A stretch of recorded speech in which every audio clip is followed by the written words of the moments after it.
Let's call this committee of the whole meeting to order for the Sun Peaks Mountain Resort Municipality for Thursday, January the 29th, and the time is 12:02. I acknowledge that we live, work, and play in the traditional territories of the Secwepemc people. We're gonna like to make an amendment to the agenda to reverse the order under new business and swap the 4.1 budget follow-up to 4.2 and move the short-term rental review to 4.1. Can I get a motion to adopt the agenda as amended? Councillor Kimball, second by Councillor Dye. All in favor? Excellent. 3.1, we've got the committee of the whole meetings from December the 19th. Can I get a motion to adopt those minutes? Councillor Gillespie, second by Councillor Kimball. Any errors or omissions? Seeing none, all in favor? Okay, and then moving on to no new business. We'll put you on the spot there, Director Hopper. Reversal of sequence. Yeah, no. The floor is yours, sir, whenever you're ready. All right. Thank you. Yeah, thanks, Mayor O'Toole. Excited. I'm gonna stand because I kind of like standing when I do these. I'm sorry for the video. But yeah, thanks. Excited to finally present this and some of those recommendations following the review. It's taken us a while to get here. There's most of you are kind of more aware than I am. Scope, just to review the scope of the review, was reviewing current policies, applicable bylaws, review the impacts of the new STR legislation that happened about a year and a half ago, review practices in other municipalities, consider community context and review STR land current practices, and then collect community stakeholder station feedback, lead council workshop, and prepare reports, council outline recommendations, which is finally where we're at right now. For our existing policies for enforcement and monitoring short-term rentals, one of the big key items is the unknown contacts. It is essentially the main contact where complaints go to, and the follow-up is expected following any issues that come our way. Business licenses are also required for all short-term nightly rentals in the municipality, and that is a good tool for us to kind of maintain and monitor what's going on. There are some, oh yeah, and then TUPs required for locations outside of zone approval areas. And we did implement the Granicus 24-hour hotline submission system about this time last year. Some newer enforcement tools that have come up within the last year is the BC Short-Term Rental Hub, which is an excellent tool for us. It provides us really good enforcement for properties without business licenses. It lets us actually go in and cancel bookings, close the booking page. If someone does not have a business license, there's some steps you have to follow to get there, but it lets us really make sure that you can't advertise without a license. The province helps us with this. We're in good contact with their team, working through any issues. And then we upload our own data to go back and forth so that a lot of the reviews can be automated. If there's a flag because we uploaded our info and the business license numbers don't line up, it's easy for us to see that and then review what's going on. Sometimes it's an error with implementing the numbers. Sometimes it's people trying to get around requirements. The other main one that we talked about is the host compliance 24-hour hotline. It is a phone-in hotline and a web-based hotline. Both follow the same procedure. They get recorded. Message goes out, or a call goes out to the unknown contact to deal with the issue, and we expect the issues to be dealt with within 30 minutes. So for updates for policy and bylaws following the review, we've got a couple of goals, and one of them is more clarity for residents, operators, and staff, and to clearly identify responsibilities for the operators of the short-term nightly rentals.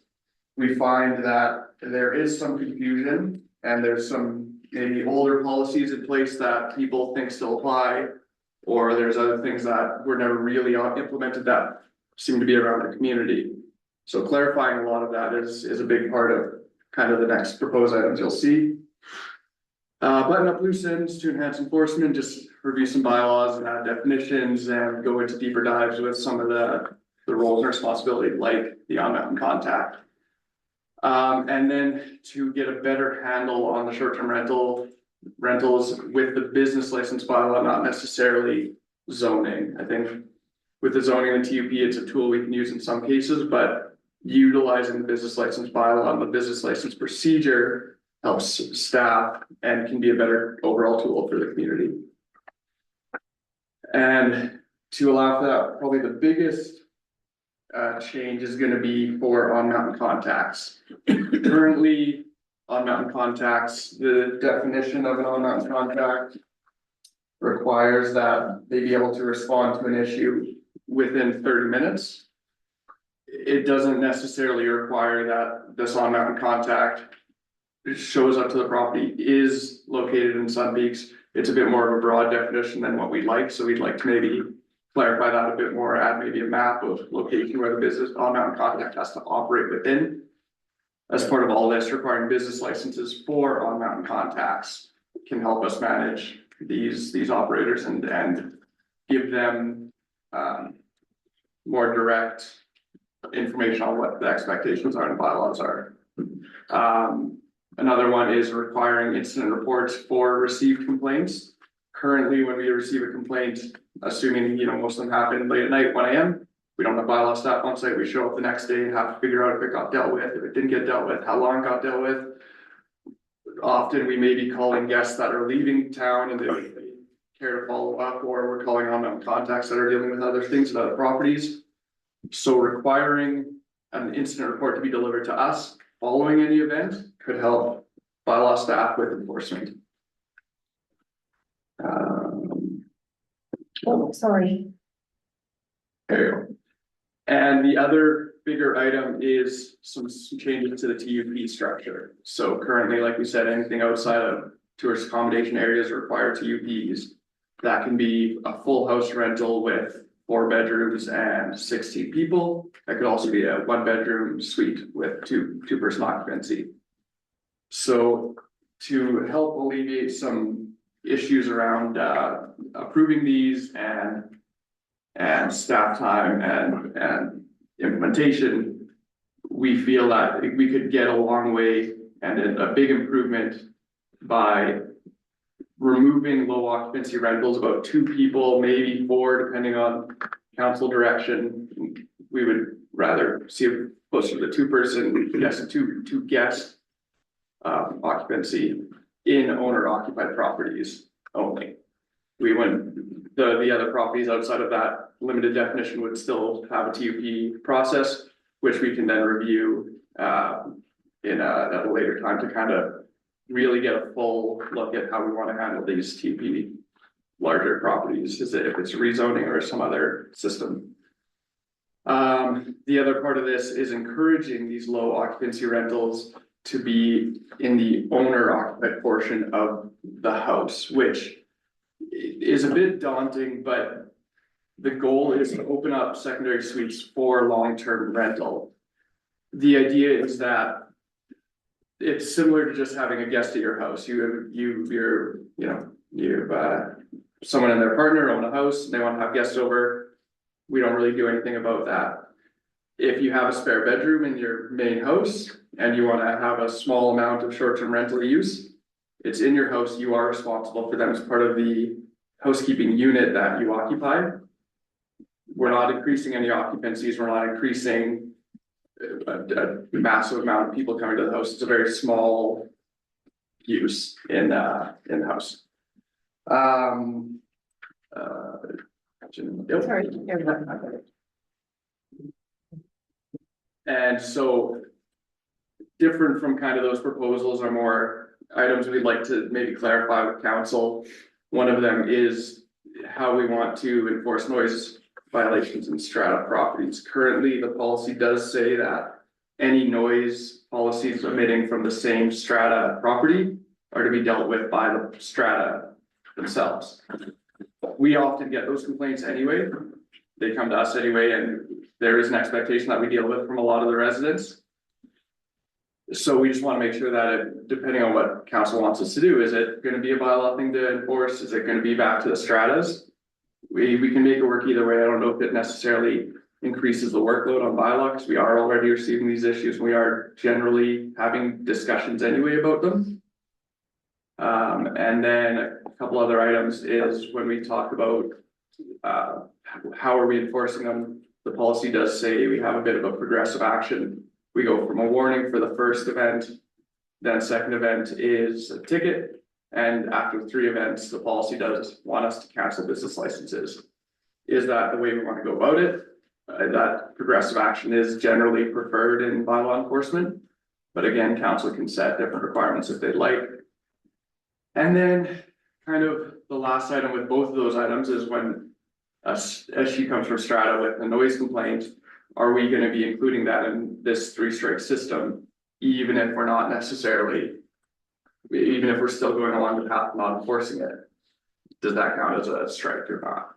Just something we'd like to kind of clarify. And finally, the occupancy and bedroom counts. And this came up last year, and it actually had an issue went to adjudication, and the adjudicator canceled the ticket essentially on the case that we don't really define bedroom. And following that, we do have the chart of the occupancies, which is 2 people per bedroom, plus usually either 1 or a handful of people depending on the use. BC Building Code does say residential occupancy is based on 2 per dwelling unit, or sorry, 2 per bedroom, 2 people per bedroom. However, it's not necessarily saying we have to follow that definition. But we do want to maybe clarify how is best to deal with occupancy. You know, we can keep the chart, we can keep the bedrooms, but maybe we need to get them to provide us plans that the business license inspector has to sign off of where people are sleeping. Maybe there's other solutions there, but it's something we should definitely think about.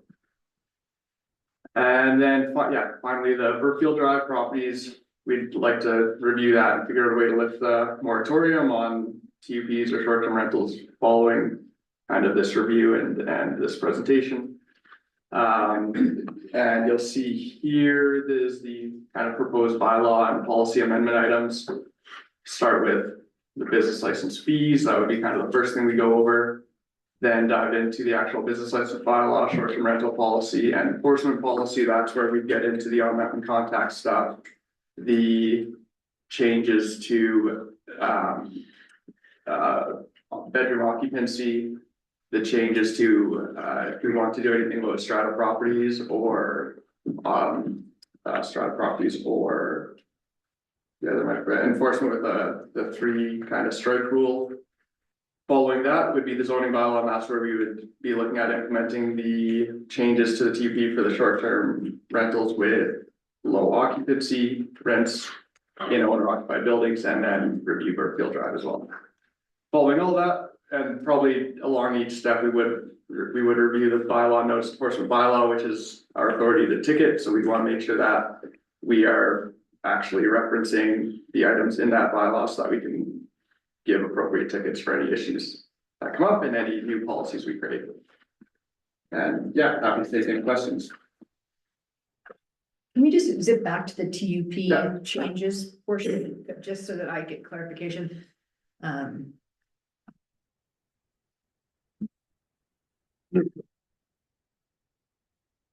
Yeah, sorry, can you re-explain? I can explain, you're allowing occupancy rentals with owner occupancy, but you're saying that if this was in the TUP changes, okay, so.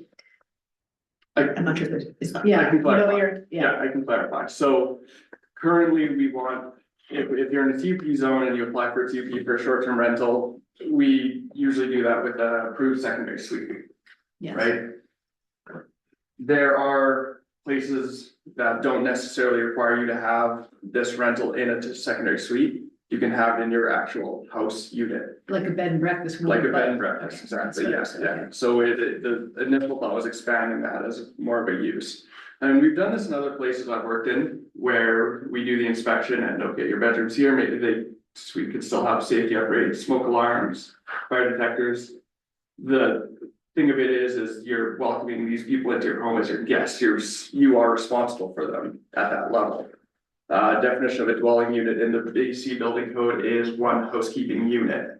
So if something was to go wrong, you need to make sure that those people are, leaving the house with you and are good and safe. I think most people, you do this process anyway when they rent it as a secondary suite. So having it in the suite or the house sometimes doesn't really make much of a difference. Does that help? Yeah, it would make a difference to me. Counselor Dyer. Guys, comments on this part, are we looking at for this thing here? Are we expecting that the owners must be in the unit while they're renting out these people? It's like, I got people that wanna rent my unit for 2 weeks. And then you're going back and forth with them, oh, don't worry, I'm gonna be gone for the whole 2 weeks, you'll have the place to yourself. The expectation is the owner who full-time lives on property acts as the on-mountain contact. But that doesn't answer the question, cause they don't have to be sleeping in that unit every night. If we're making it more, if we're going and providing some bed and breakfast and letting people rent out units in their principal dwelling. My thought would be kind of like in. Or how we're kind of proposing this, is those owners should have to be there, sleeping there every single night the guests are. Or now you basically created a loophole to not go through the process and now rent out your personal principal dwelling without going through the TUP process. It's almost like a home swap. Yeah, Now I can put somebody there for 2 weeks and I can go stay at their place and. yeah. They'll. So I mean, something to discuss about, that's just one of the things that popped into my head when we. Yeah, no, you're exactly right. Our expectation would be that you are there with them, like the So we point need of to this write is, that would be in there. yeah, the point of this is that. It's your house, it's still a short-term rental use, you're on site, you're managing it, you are there. You know, some people may have questions about if they can go run down to Kamloops to go grocery shopping for an hour or two. Those are things we maybe want to figure out how to define more. They can, but like I own a house up here, but I also own a unit in the Kilty or the Fireside. I rent my place out, my principal dwelling for 2 weeks. Oh, don't worry, I'm just gonna go stay at my place at the Kilty for the 2 weeks you're there and you'll have the place to yourself. They're still on the hill, but now they've basically sidestepped the TUP process. Yeah, no, and we would not want to see that. Just on the top one there, Dimitri, expanding zoning to allow low occupancy rentals. Are we gonna clarify in that change if it goes forward?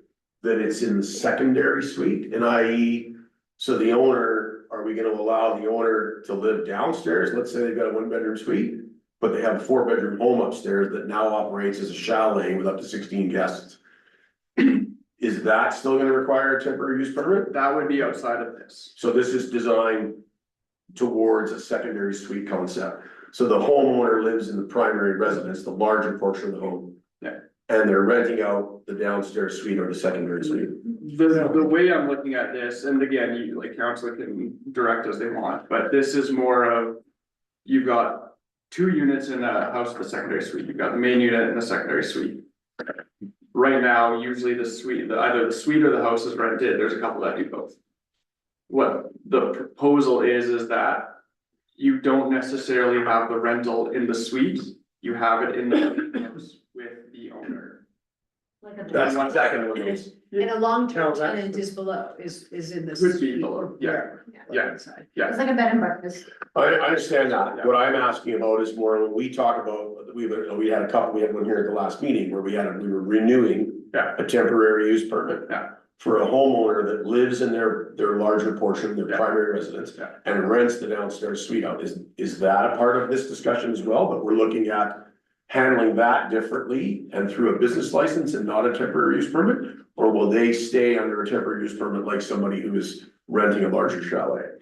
I would look more at the bedrooms being rented instead of instead of if it's upstairs or main suite or down or bedroom suite, I would look at if we're gonna do 1 bedroom or 2-bedroom max, depending on what we wanna do. That gets lumped into business license instead of TUP and business license. Councilor Reagan's right, and then Councilor Gillespie after that. So I've been struggling with this one for quite some time, at least the report came out, and I think the concept here, what they're talking about in terms of the low occupancy rental is injecting a new kind of use. It's a use that lives with the owner, in the owner's home, it has nothing to do with the TUP structure for zoning the home, whether it's the upstairs or the suite for short-term nightly rentals. And it's also not your traditional short-term nightly rental, so it doesn't meet the demand, and I'm struggling in my mind trying to figure out. When we're having so many challenges with trying to deal with bylaw enforcement of the existing short-term nightly rental structure, where the value proposition is in going down this path with interjecting a new use. We don't know what the demand is, or if there is even a demand for this. And I understand the piece where we're trying to encourage having no properties that are vacant, but if it's tied to the owner occupancy, then this doesn't provide any advantage to that. And I certainly wouldn't want to see this start to put pressure on properties to not have the long-term rental. So if we're going to layer essentially a third revenue stream or use stream into the structure, we should at least be requiring that the owner is occupying the premises and we're securing the long-term rental in some way. Not leaving that to go out the wayside and then experiencing an application for a short-term nightly rental in a long-term accommodation. So almost. And having the owner have essentially the bed and breakfast style Upstairs. use in the upstairs home. So like double living potentially. Well, yeah. Having the rental and Potentially. B&B, but then also Yeah. renting out the downstairs suite. Yeah. And in the end, in effect, we don't have any long-term rental. And I guess, just Sorry. to add one other comment before Councillor Gillespie, I go back to kind of our past kicks at the structure for short-term rentals, and I think this council has landed on the notion that the TUP process it's a good process, it engages the neighborhood, and it allows us to do an ongoing check, if you will, as to how things are going, and I wouldn't want this new consideration to change that structure, but that's my opinion. Councilor Westman. Thank you, Mayor O'Toole. I was just on your statement, just to clarify this, a secondary suite, even at low occupancy, would still require a TUP. That's my understanding. With what we're proposing, Yes, like that aspect hasn't changed.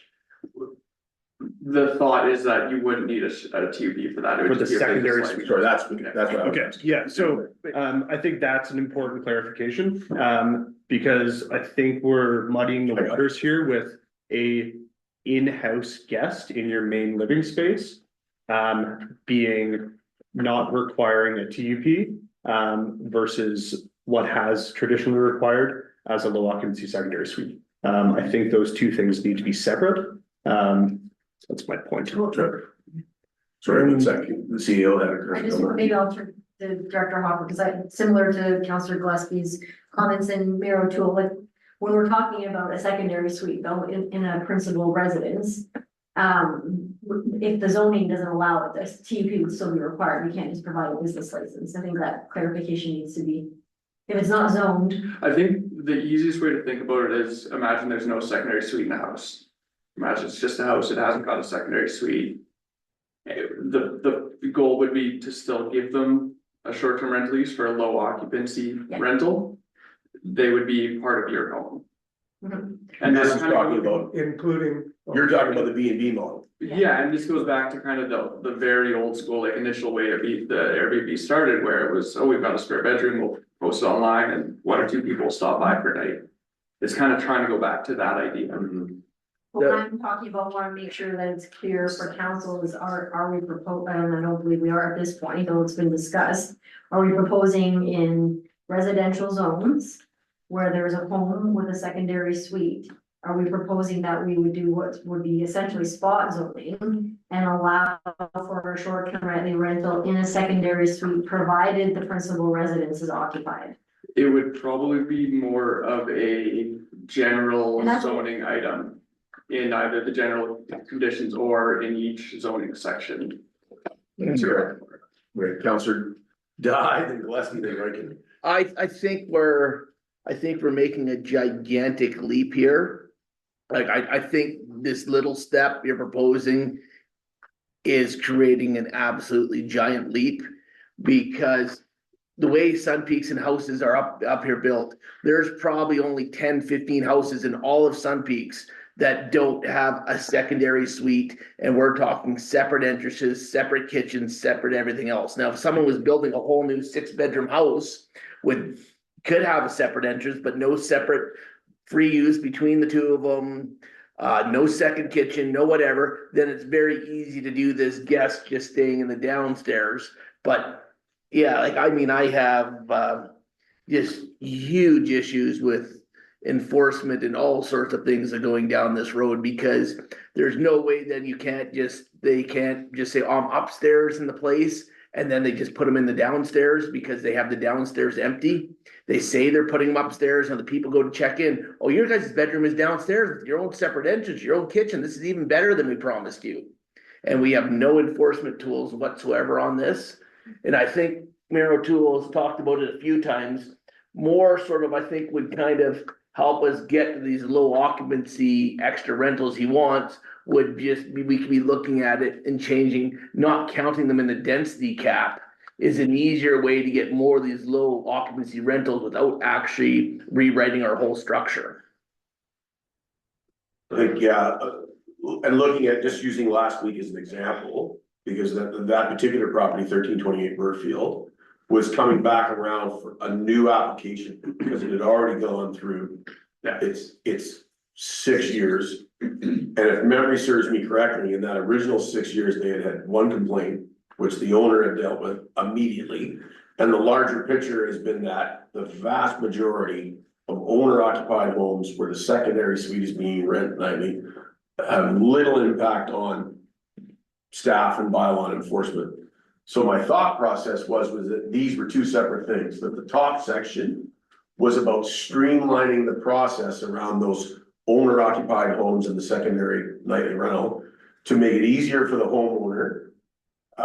And also easier for staff, because we have now essentially, recorded history of anywhere from 6 to 7 years with little to no issues around that subject matter. And that the bottom one was a completely separate subject around the B&B idea in the thing, right, in the main residence part. And I tend to agree with Councillor Guy and the Councillor Reichens idea. I think we're creating another layer of occupancy type that I don't believe that would be handled better in a true bed and breakfast in a zone B&B, like for instance, the Pension, which was built and zoned as a bed and breakfast.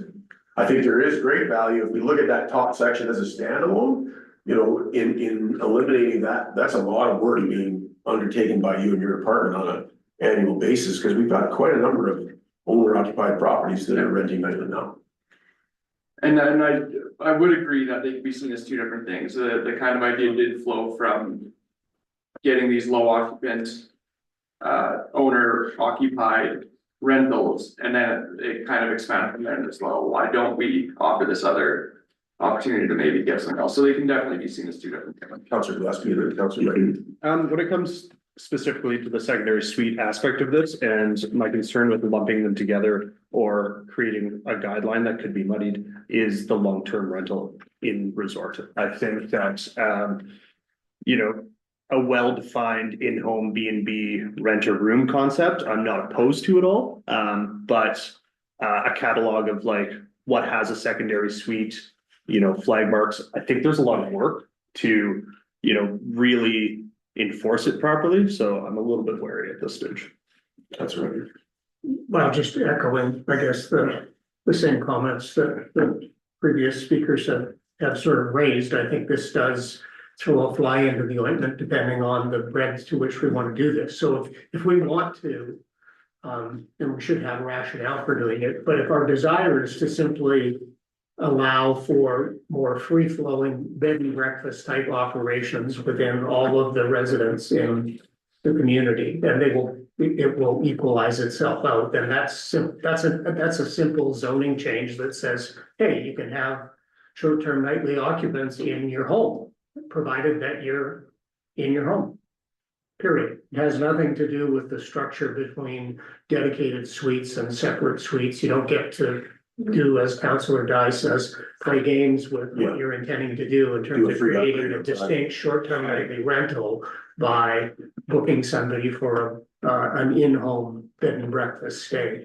I don't know that we have demand for that piece, Mhm. perhaps we would meet a small niche, but really the true demand here is around short-term rentals. And I think our structure, we can't lose sight of the fact that where we're at today with short-term rentals has evolved over a long period of time. And we've made perpetual refinements to try and tighten up the process, make sure we've got a bona fide way of gauging community need, community input before we approve those. And our biggest weakness in that entire change has always been enforcement. When we've got a select few problems, we've absolutely not been able to deliver on the enforcement side. So a lot of the focus for this was around that particular piece and how it was working within the community. And I think what we were discovering as we were going into this exercise is that there really isn't enough raw data for us to be able to look at the community and say, you know what, we're meeting the need for short-term rentals. We've met the need. There is no additional business opportunity out there. There's no additional need for the resort to encourage more rentals. We couldn't get there. No. And I think we're probably a long ways away from doing that. And I think that's why we kind of embarked on the first guidance when we talked with Ken and his team going through this review, was to say, yeah, let's go through this exercise, but let's not lose sight of the fact that our TUP process does provide us with some good structure Mhm. to regulate and still allow. Okay, I would even just We'll go work a on that. touch further than Councilor Reichert. I can say anecdotally and looking at room occupancy this winter, people coming to book, I can say we don't have enough occupancy. I think it's pretty clear we don't have enough. I mean, we don't have a survey or a data, but everyone I talk to, we don't have enough. We don't have enough in the winter. What we did also go through, I will add, is we did the 2 community engagement sessions. There's a very small percentage that are kind of against TUPs, not against short-term rentals, but even on the TUP part. But when you get into and you talk to more of them, I can echo, the main concern comes down to not the fact they're there, it's always just enforcement. yeah.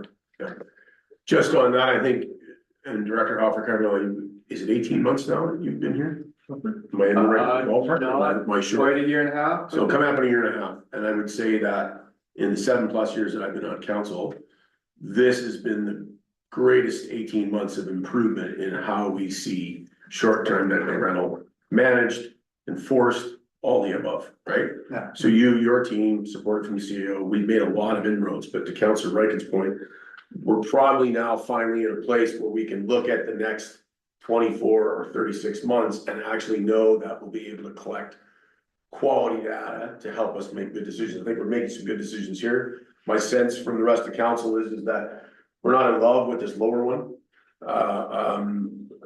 Personally, and I know the CEO mentioned something about the zoning aspect in residential neighborhoods. I would like to see us open up the ability to streamline the process around owner occupied homes where they're renting out secondary suites nightly, because I think they are low risk and they add a lot of value to the community. And much the same way previous council, when we were getting, and we have former councilor is Poving in the audience today that will remember, because she made the motion that we needed to stop taking variance requests for expanded sizes garages because they were happening over and over and over again, because more and more people were living here full time. And yet we weren't having any issues. So we made an amendment, we expanded the size of the garage because we didn't really need to have this smaller size garage. And I think we can look at the data of the last couple of years of primary residence, lower suite nightly rentals, and say that for the vast majority of cases, they are very low stress and low impact on the community. So that would be my 2 cents. I think that's where we're kind of going, Councilor. And just to kind of touch on, I mean, as Mayor O'Toole said, yes, we're doing much better than we are. One thing that wasn't really touched on, part of the review, but kind of comes into the enforcement, is sort of going forward. We have this data now. What is our sort of plan integrating Granicus into these new steps of the province? Because when we first got Granicus, it was kind of supposed to be a standalone separate thing. We knew there was a fairly extensive cost to it, but we knew it could definitely help us with our enforcement. We knew we wanted to get there. But what's our sort of plan for enforcement going forward involving Granicus and the province's systems?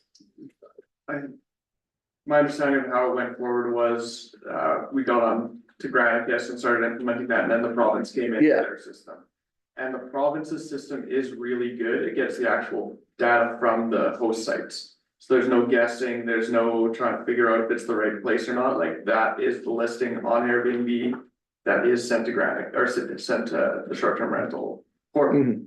So it's really easy and a really good tool for us to monitor the rentals. Granicus with the hotline is a really, really good tool that way. We've actually stepped back a bit from Granicus to save some money and just really focus on the hotline, along with the BC short-term rental hub, which is a free process for Free us. service from the province. Okay. If I may, just CEO. for clarification, the BC port, the provincial portal doesn't replace, the BC portal doesn't take complaints about No. noise or like. But it's a resource. Yeah, it's only monitoring to ensure that it meets the legislative Okay. requirements and our regulatory Yeah. requirements around having a business license, things like that. So one more quick question of clarification. So just going back to this area here. So, and CEO Campbell, we chime in here as well. When you talked a couple minutes ago, that obviously if we were not requiring a temporary use permit around the nightly rental of the secondary suite where the owner lived in the primary residence, or we're in breach of zoning then, is that what we're saying? And that's not something we can handle strictly through a business license scenario, there has to be some other change? No. Is that what we're saying? That's what, yeah, so if I may comment on that, so I think we've heard that council is not in support of this low occupancy, which is helpful. That's why I brought this forward to get council's feedback, so we won't go in that direction. But Mayor O'Toole, you've raised the, someone living in the home and renting their secondary suite, which is essentially the legislative principal residence requirement in other municipalities, which we're exempt from. So the way I see it, there's two options with that. If you want to streamline it, you can increase the density in those residential areas and only increase the density if that particular home meets the requirement of being owner occupied with a secondary suite, or secondly, rezone it.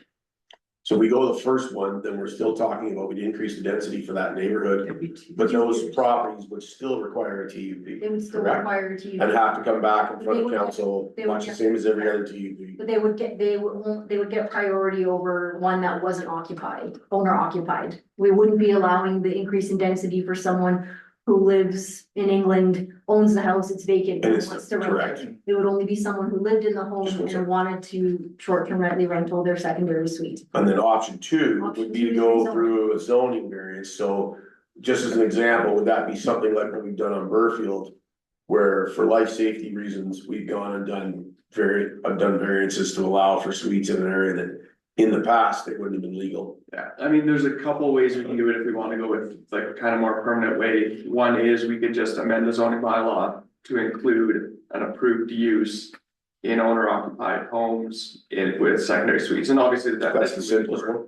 Yeah, you just go under either general provisions or under each zone that we want that in, and you just add that as an So improvement. you'd basically be saying, you know, this particular dwelling where it has a legal suite and is this neighborhood.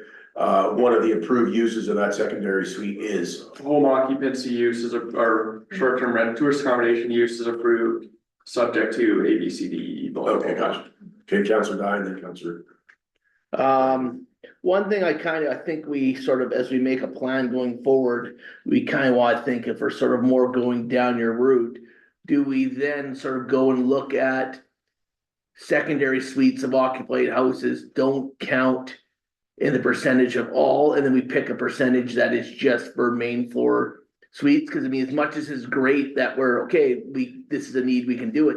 There's also a need for somewhere where 3 families can come and stay together and 12 people can rent one house. And are we then do we sort of divide it up and go, you can have this percentage or unlimited number of suites that if the owner is living there, and then we can have 10% on the street or 15 on or 20, whatever the number settles on, of main larger places rented For the TUPs. for the TUPs. So like now we're in TUPs, because So what I'm envisioning when we're talking this through is that the TUP at the moment, the 25% maximum per neighborhood, we would literally just separate secondary suites with primary home residents living upstairs from that. No. And in theory, that's insane. So that's, yeah, I know that's. That's kind of what But that's then what do I'm. we change the percentage of big houses to be smaller? It would Because if we technically take all allow these for- out, then one of every 4 houses could rent the upstairs if we pull them out.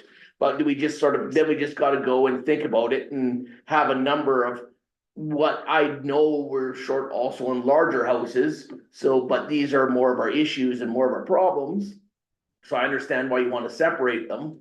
But then if we, Takes work off the staff. if we keep it at 25%. And we just keep upping this number, there'll never be another big house again. But no, I'm saying is that now you're taking so if you're in a neighborhood right now that's capped at 25% and it's at its max. But let's say 2 of those temporary use permits out of 10 is a secondary suite. Well, now those 2 move out of the 25%.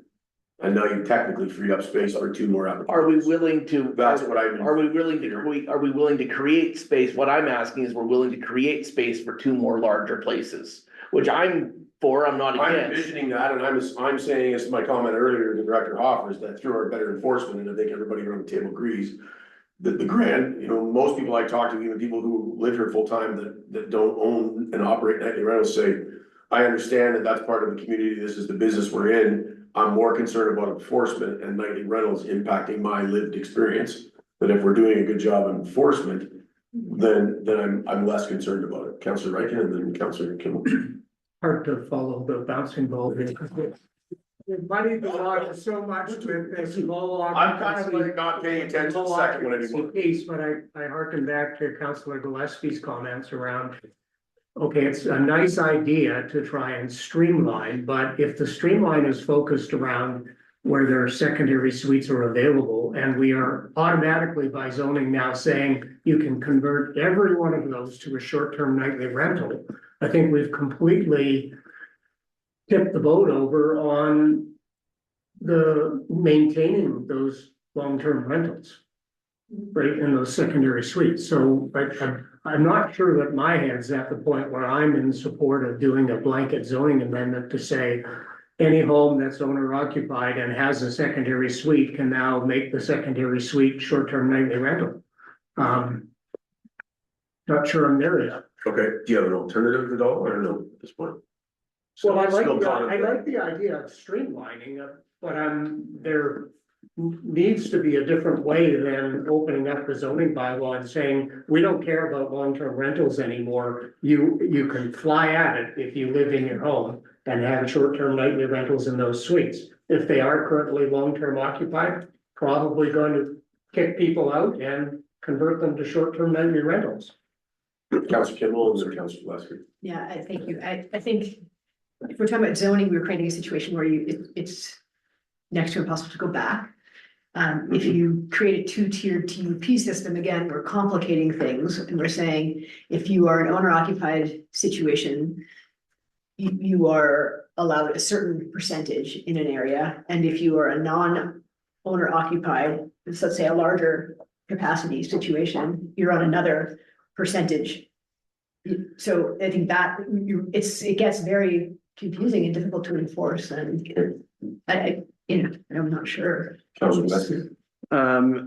Councillor Reagan, to his points, I'm very much so on the same page here. So this process, to me, like desired results is to streamline, take some stuff off staff and reward good operators. So more operators doesn't necessarily mean good operators. Even if you blanket the more operators under low risk, low occupancy. I don't think there's a direct line there. So because what's the break even point? All of a sudden you take your long-term rental off the market and you have 2 bedrooms that if you rent out for 4 weeks over the Christmas break, essentially X amount of your mortgage, utilities, whatever are capped, and the benefit to having a long-term rental in there is trumped. So that's the risk. And are we necessarily rewarding good operators in this sense? These, tier A living in their owner occupied, willing to rent out. I don't think it's there. I do believe at some stage we have to get to, and data's great. We have to get to a market regulation standpoint where, for short-term nightly rentals, there is a certain monetary, amount that makes it either worthwhile if you're a good, consistent operator, or makes it not worthwhile, to do it 3 weeks out of the year as a mortgage helper. I'm not sure flooding the inventory is the way to get there right now. Good, Councilor Well, two things, kind of like what, I don't think it would be that much more work, because I would generally say most of the places that are set where the secondary suite is the nightly rental, they're doing that because they're occupying and using the upstairs themselves. They're not, otherwise you'd be renting out the bigger, more lucrative thing. So I think maybe not now, maybe not this year, but I don't think it's a bad thing to consider looking at two different percentages. A percentage is for main dwellings and a percentage is for secondary dwellings. I don't think that creates more work. It's just two categories, but the same work, same process, same TUP, everything. The next thing is, as Councillor Gillespie said, and this is kind of why I wanted to move this sort of talk before budget talk, is I think he is correct there. As a council, we've all decided that tourists should be paying for more of the expensive, the infrastructure, water, all these things. We all need to know, we all kind of agreed that's the spot we want to get to. And I think you're dead on the point now, where you also then get away from someone just going, I'm just going to rent this for 3 weeks for the Christmas holidays, and then not have it empty for the rest of the year, is you make it the point where the licensing, the on-mountain contact costs money, whether it's yourself or not. There's extra fees and extra things to running your short-term nightly rental business. And if you only want to rent it out for 2 weeks a year, well, then it makes no business sense. And then you go to just having someone living there full time. Yeah, becomes cost prohibitive and too much process for you to do it, so okay. Because when we talked about the on-mount contact, I think we're going down the right road of completely redoing that. But I also think that on-mount contact, it can be done by scale too, if you're not living there. Maybe the on-mount contact, if you're living in your own house, as yourself as the owner operator, is less expensive to get the thing, but that on-mount contact license should be $500 to $1,000 a year. So you're going and you're getting a license that costs money, you're signing off, you're checking the boxes.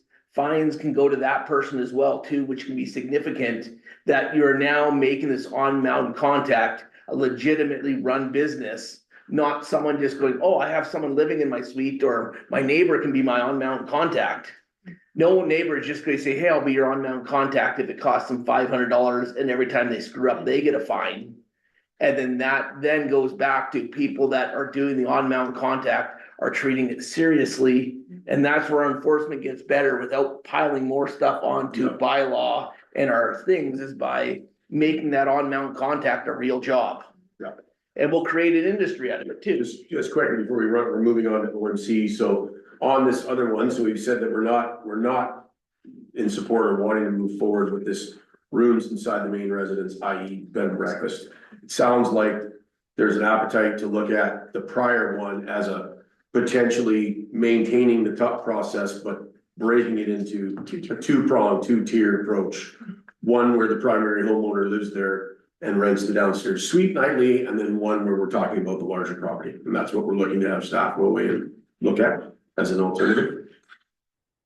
That makes sense. Okay, we're good. That's good. So now we're on to OMC. I think Councillor Gillespie. Sorry, Councillor Gillespie. Just to elaborate a little bit on our take, Councillor Dye's points there a little bit further. Ideally, to take pressure off staff and to add the onus onto the property owner, and then more directly onto the OMC, By regulating and monetizing the OMC structure, it does allow or could allow for staff to then enforce OMCs more directly and, foreseeably less OMCs than actual short-term rentals. It allows them to monetize and then regulate the OMCs more directly and probably with more efficiency. So I think that's a big step forward. Like if we had a noise complaint, it's also a two-tiered, it's also makes it more, the owner's gonna make sure he has a good OMC because he's now in violation of the noise bylaw, he gets a fine. And if his OMC doesn't deal with the noise violation, well, that OMC just got a fine too. Yeah, there is a vision about different fine structures for one incident at a property versus multiple incidents at different properties under one OMC. We'd Yeah. definitely be looking at implementing some fine structure. The other one is the incident report, I think is gonna be a big gain. Oh, I think So that that's we an show up- amazing idea. Yeah, we show up to work, we got a complaint, we got an incident report. Bang, it's right there. So I had just a note I made there, Director Hoffer, when you talked about that initially in your presentation. Incident reports required, I put timeline, question mark, when? So are you gonna set up some structure with OMCs, property managers, where it's like, okay, at 10:30 or 11 o'clock last night, there was a complaint, you have an expectation by a certain point, whether that's the next morning, the next afternoon, you don't, I guess what I'm getting at, is you don't have to go chasing, they're actually doing the legwork they need to do. I would expect it to, currently, I would expect it to follow any incident. So, maybe get woken up in the middle of the night, have to deal with something. Before going back to bed, complete this form, submit it. Consider it, so it's there on your email, Yeah, your team's email. we can do a template report, different OMCs can have their own reports. I don't know if I went into the presentation, but in the report, there was other items about encouraging, patrols of properties, right? You're an OMC, nighttime is 10 o'clock, hot tubs should be closed at 10, everyone should be quiet at 10. Do a drive-by around 10 o'clock, and at each property, note it down, write it in a log, we maybe don't need to see the log, but that could be very useful in when issues arise, and preventing issues too. Excellent. Can we just talk quickly about strata noise complaints and just how that works? And it seems, and the rest of the council will chime in here, where there's probably gotta be some hybrid model where do you and your staff find that the model of it's falling back to the strata to deal with, is that working on a consistent basis? Well, I'll start with an example. So we had a complaint about over occupancy party at a strata, I don't know, 2, 3, 4 months ago. And we issued a ticket for over occupancy. Their ad was advertising for more than they were allowed. We issued a ticket for having an over occupancy because they had too many people. But we got to the point of the noise complaint, we went through the policy. And that's when we started having internal questions. We issue this ticket, that's the third violation, we should cancel our business license. Policy says we don't deal with noise complaints. What does that look like? So just trying to figure out and clarify how we want to deal with that. Talking to our staff, we don't really have issues right now dealing with noise complaints, like these In noise Strata. complaints. We're gonna get the complaint, assuming we get the complaint anyway. Once the complaint gets started, it's kind of the same process. It's a little bit of work, but also the community would feel better about bylaw if we were handling these issues. We do still hear the chatter in the community that all bylaw doesn't do anything. So when we get a noise complaint from a strata, we tell them, hey, look, this is a strata issue, not a bylaw issue. That kind of attitude can reflect in the community. Councilor Dodd. Well, I think the reason why, and Stratas could maybe always double up on the fine, is Mayor Rain always said that Stratas had more ease and more teeth for dealing with these complaints. But if we're dealing with them anyways, should we not be issuing a fine and collecting money for dealing with the fine? If we're still dealing with them anyways? I mean, I don't think there's anything that says they can't get a bylaw fine and a strata fine for a noise complaint. We would be issuing a fine if the noise complaint came off property. So from like an adjacent property. So development. this is just only talking about strata on. I know, I'm very clear on that, but I'm just saying, we're still getting the phone calls. People are expecting us to deal with it. And we're getting a bit of a black eye when we don't deal with it. Because they're not necessarily, well, I don't care that Strata's supposed to deal with it. I'm just frustrated because I was woken up for, And it's going through a Granicus system anyway, assuming they all through the Granicus line, it's still going to the OMC, they're still supposed to be dealing with it. So that process was followed, it's just that kind of after ticketing or warning or however. That's a policy change question for council, is whether or not you want us to change the policy where we will issue a fine within stratas for things like noise complaints. We still respond, but it's whether or not. so we do issue fines for things around false advertising and over occupancy, but specifically we don't in stratas around noise is what we're saying. Councillor Wright. It's a tough one, right?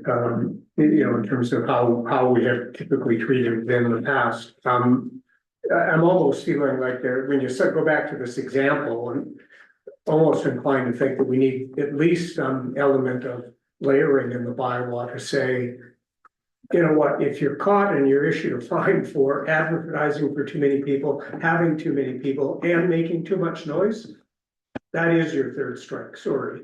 You should get a ticket for a noise complaint. Because it's a total over escalation of the problem in that environment. I think we should go to, I like the notion that we should engage with those strata incidents from a bylaw perspective. I just don't know how best to land on the issue of fining. I'm not averse to fining for noise complaints in those situations. And what we choose to do and what the strata chooses to do, they're kind of on different time cycles, right? The strata can't galvanize themselves to go and deal with a noise complaint. They've got to deal with a strata council and, a whole kind of structure there. Whereas we can be out there, we can look at it. Exactly. And if, we think the noise is significant enough, then I tend to be agree. issuing a fine. I tend to agree with Councillor Ryken, and I my feeling is that if that, like to your example, Director Hoffer, from this particular property, when we're sitting at that moment with that third infraction, I don't think our concern should be that they're about to get a suspension of their license. They put themselves in that situation, not us. Right, so I'm inclined to go down that path to say, I think we should enforce a noise complaint in that situation, Councillor Todd. There's also with the strata properties, it's pretty easy to start some engagement and talking with them about this and sort of what they sort of see and what they would like, because majority of the strata properties are managed by one company up here. So it's one conversation to start this. Yeah. So we can't take any questions from the public during the mid-stroke, that'll be at the end. Sorry, go ahead. So sorry, thank you.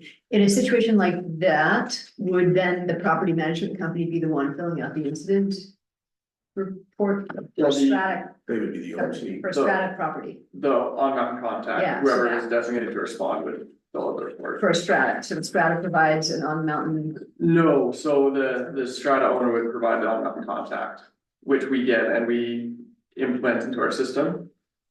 So the complaint response to the business OMC license is they the have to exact have, same, it's just the bylaw response following that. Yeah, Councillor Gillespie.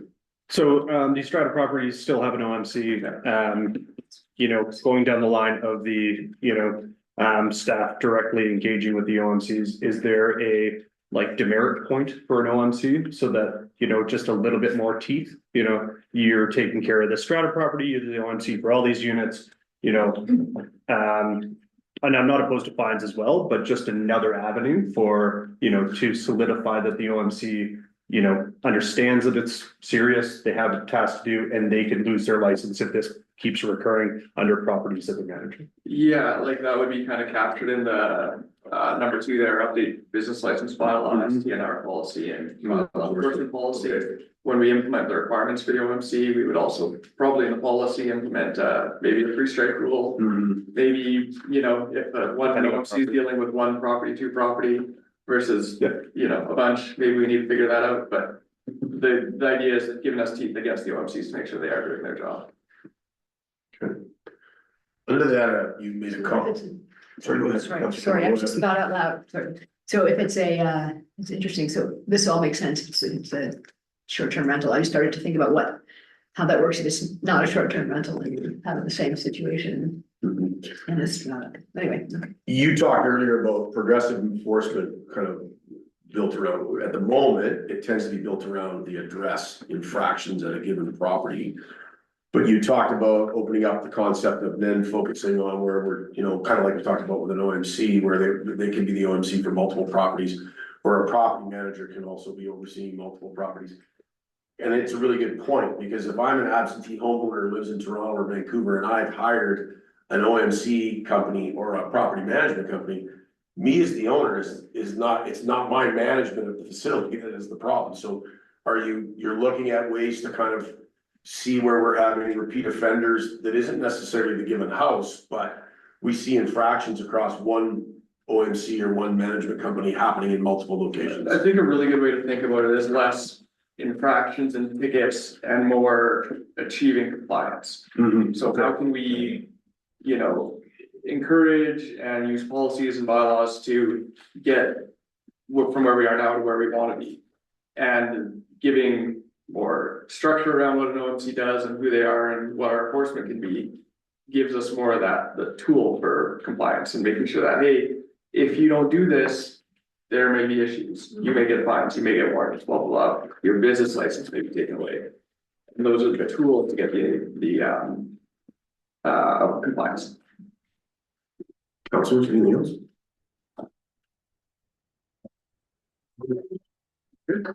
So staff have enough direction, we're good, do you need a motion or any kind at this point? No. Okay. So Councilor Guy and then Councilor Greg. Yeah, I'm not quite done here. We got more. That's what I said, anything else? Definitely got more. Okay, Cause we've talked about OMC, we've talked about like enforcement here and sort of a plan, but then now we haven't really got in the part of talking about tourist accommodation, paying for upkeep of the systems that tourists are using. And should people that are running businesses, should there be some cost or some monetary way of us to then be taking some money from this to upgrading our water, upgrading our sewer? I mean, we've talked, I mean, the split licensing class is coming in. I don't, Not everything though. not on everything, but how do we get it to everything? And then also on top of that, is there, I mean, I think a pretty simple way would just be putting, I mean, how many short-term business licenses do we have at Current and Sun Peaks? Currently registered based off. It would have been late last year, about 540. Okay. 540. So if we have 540 of them and we charge $30 a year per license extra, that's $16,200 going towards our water and sewer. What percentage does that make towards our increases for water and sewer? So instead of putting that percentage, an extra 1 or 2% onto all the homeowners, we are now putting it on to where we said we're going to go to, that we need to start charging tourists for more of the upgrades and using the systems, and that other than tolling the road, this is one way we can definitely tackle a lot of tourists. Yeah. And I think we can take that money and put it to wherever we want once we collect it. It doesn't have to go to something So specific. you're talking about it as some sort of a licensing fee. Like, yeah, on top of the business license fee or built into it, we add $30 a year that goes straight to what waste, that just basically, once it comes in, it's collected, it goes to straight to wastewater and water budget. Sorry, see you. We have talked about, and I think it came up at the community engagement session as well, there is absolutely the intent to increase in some way. User fees. User fees in terms of business license fees with respect to short-term nightly rentals. Looking at our fees around TUPs for short-term nightly rentals. But it informs and Director Hopper can jump in, it informs a larger project that we're doing with our fees and charges in general. Which is Now, those after this. so those two will take priority, absolutely, and so Yeah. I expect those to come forward. Potential changes to come forward fairly soon, but also some of what we were looking at in terms of our business license fees was dependent on the outcome of this and these recommendations. Any input and direction from council, so. Director Hopper is working with our finance department and our finance consultant on a review of our fees and charges, so absolutely to Councilor Dia's point. That is what we're trying to achieve, and we will bring that, it will be important obviously for council to weigh in, so we will bring this back. Yeah, And that's number one, January, February-ish timeline, obviously. updating the business. February, Yeah. we're like. And as an example, just because we have it coming forward in the budget discussion here later in this meeting, recommendations from the Director of Finance regarding this change that BC Assessment has just informed us of, around split class taxation. But based on your rough numbers of 540 and just remembering the information that Cheryl had sent to me, the change they've made is literally only addressing less than a third of these 540 units. So a large, and when we talk about that in physical numbers, it still made a difference of over $200,000. So theoretically, we're talking another $200,000 to $300,000 worth of taxes that's not a cash grab, that literally should already be being paid. And this is why we're running short of funds to pay for things that tourist use is impacting.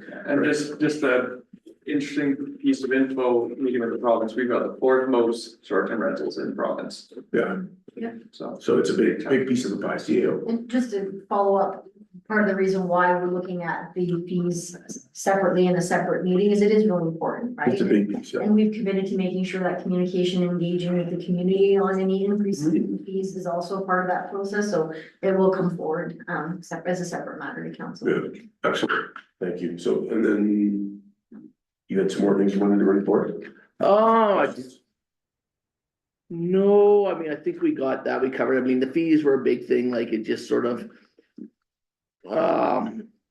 I think we touched a lot of things like I think there needs some fine tuning on follow-up time and stuff, I have that noted, and again, that goes down into when we create the new on-mountain contact, that it's very clearly laid out that, look, if there was a complaint last night, we expect by noon the next day, the incident report.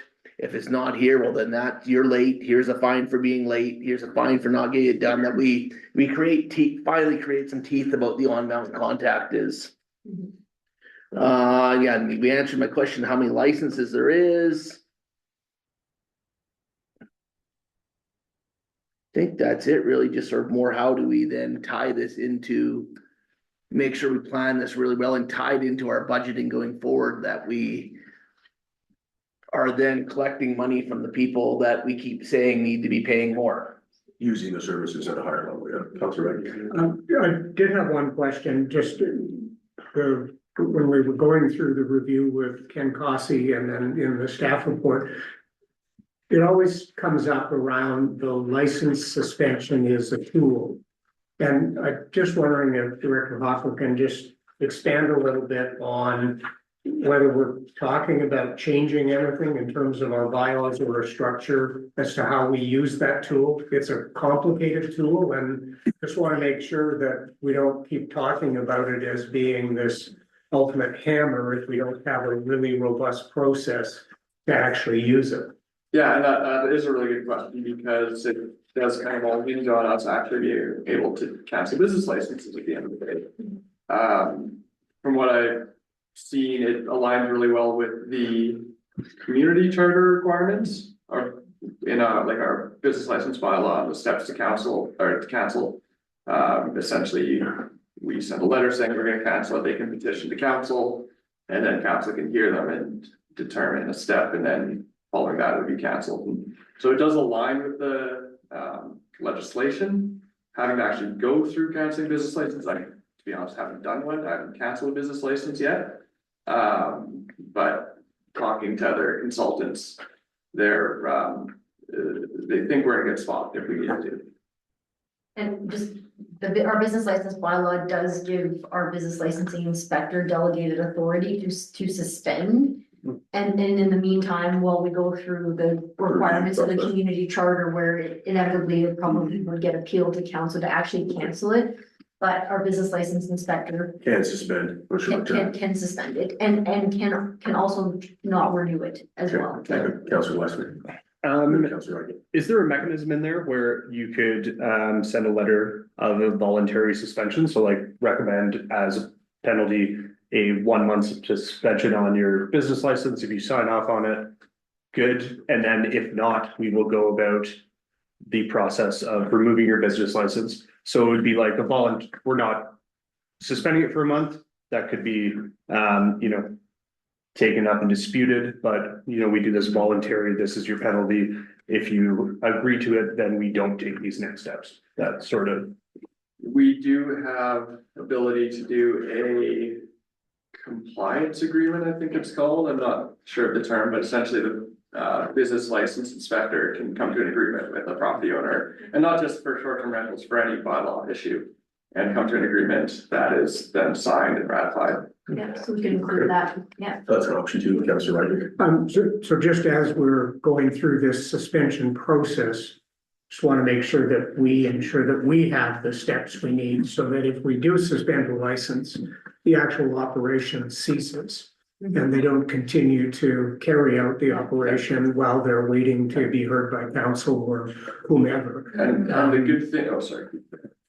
Yeah, I just think we need a robust process, so that needs to be very much the door slamming shut if we are suspending the license, and if there is failure to comply, then that triggers a whole different level of enforcement fines process. and, cause yeah, it's very easy for someone to go, well, I got suspended, it's March, I have 3 bookings left this year. Well, I'm not gonna tell these people not to come. The good news about that is if a business license is suspended, we can go to the province and get them to take down the posting. Well, they can take down the posting, but they might have booked the room 6 months prior, the people that are showing up. So yeah, they take down the posting, that doesn't mean they're not still having people coming Yeah, and staying there. we could develop an internal protocol. Yeah, we could do a monitoring system of. Just a quick question. One of the things you talked about in your presentation was around this 30-minute response and the gray area that we've seen that create over the last couple of years. And it sounds like you have the intent to be more descriptive and maybe go down the path of a geography-based solution. And I want to just give an example. So yesterday morning, I get a call from my alarm monitoring company because a staff member who'd never opened before set off the alarm and couldn't get it to shut off. And just driving from Burfield Drive, by the time they responded to the alarm, called me, woke me up, I got dressed, I drove. We were approaching 20 minutes. So the reality is any response outside of Sunpeaks proper, there's no way you're gonna get there in 30 minutes. If you're woken from at 11, which reality is, chances are, if you're getting a call about an infraction, it's gonna be later at night. So I think it's a great move that we're moving to a geog, because there's been a couple that slipped through on the radar because we were handcuffed because it said, 30 minutes, and the person was able to say, well, it's less than a 30-minute drive. Yeah, Or at or 11:30 at night, we're not just taking the drive into account. a classic is, no, call someone that's on the hill. Yeah. I'll manage it, but I'll call someone on the hill. Yeah. So getting away from that, my vision, and it's not gonna be this for everyone, because you'll have different levels and different, one person will manage one property, there'll be companies doing other ones, but you need a phone that someone has in their hand, they're awake 24/7. You've got multiple employees that take shifts, similar to a bylaw structure. They're around, they're working 24 hours, the phone is being monitored 24 hours a day. If a call comes in, you answer, you deal with it. Obviously, that's for a larger operation. There might be smaller ones that are gonna be having it on their bedside, woke up in the middle of the night, they gotta go. But the thing of, I didn't get the call, or the traffic was slow, not really Yeah, the not kind of like- stuff we wanna hear. Okay, good. Anything else, council? You guys are good, you good enough direction? Awesome, great report, great Thanks. information, thank you. Thanks, Dimitri. Moving on to 4.2. Budget follow-up information. Director of Finance.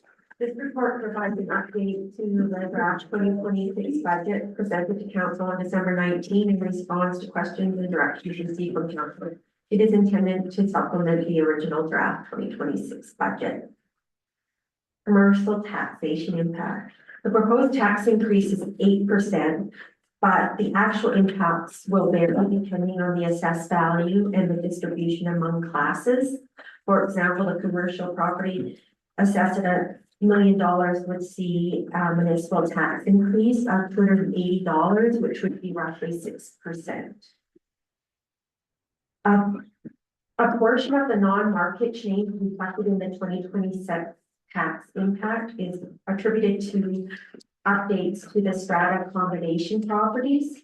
Through BC's assessment annual review and mail out process, additional strata units were identified, and where required by provincial legislation, units were reclassified from residential to business use due to short-term rental activity or incomplete reporting.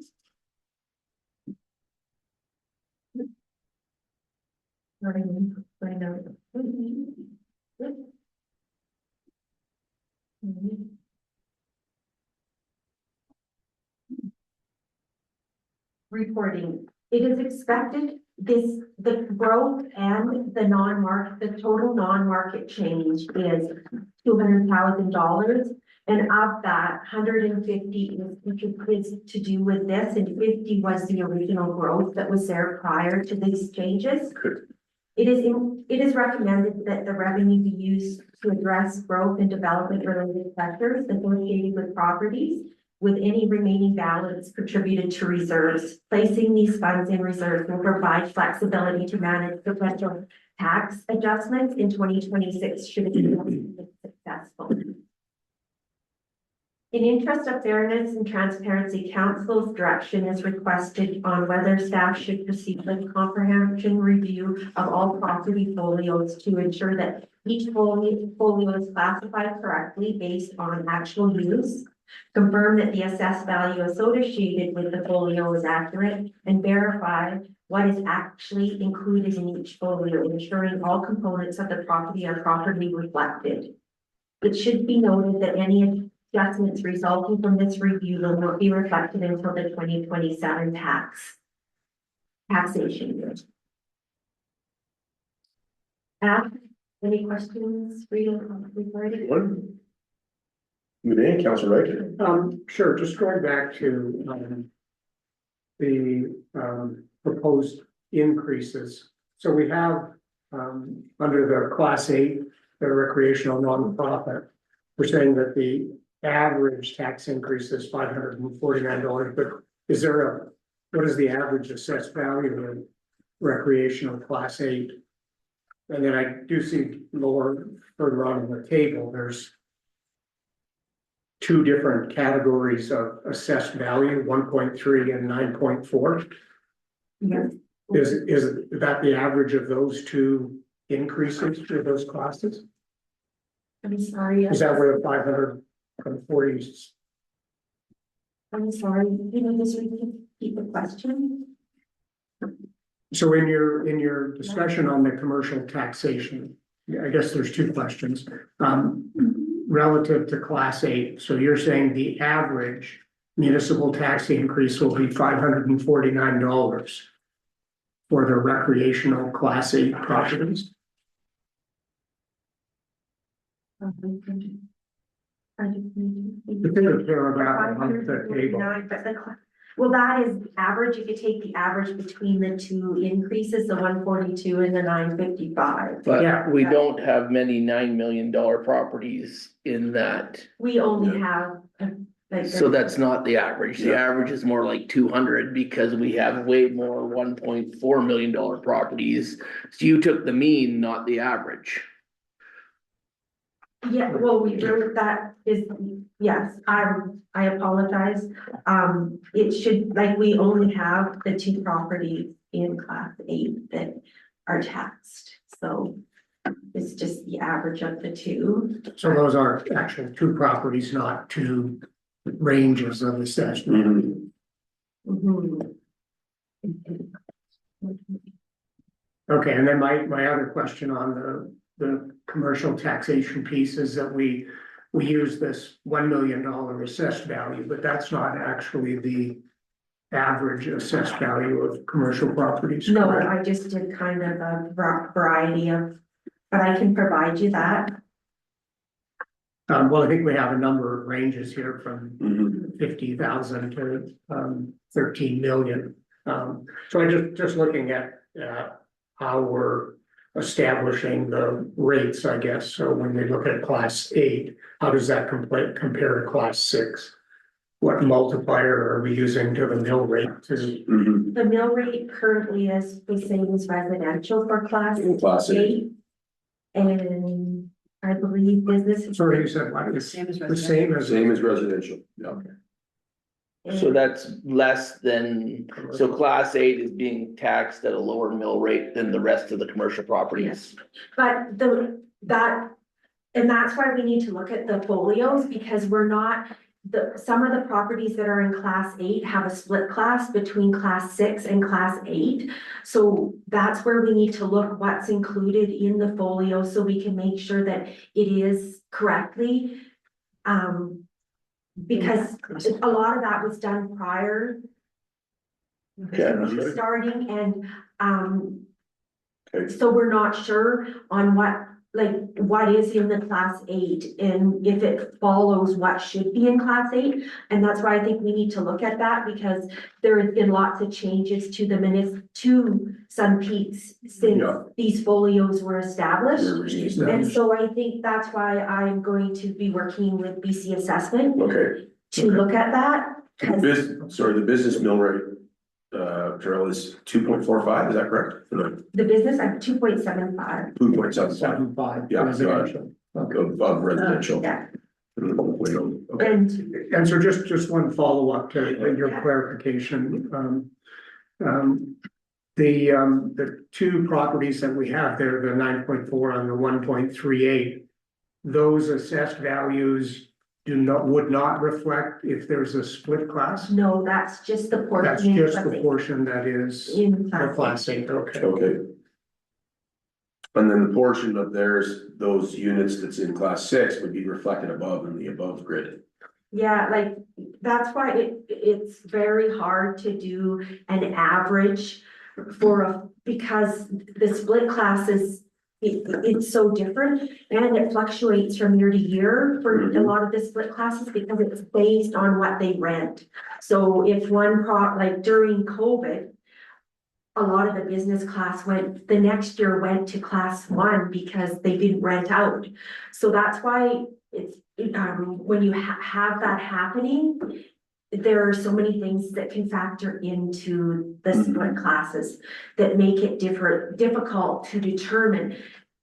Because I'm saying we're doing an 8% increase, but it also depends on how much of their property they rented, because they're gonna be taxed at a business rate, which makes their taxes be higher than the year before.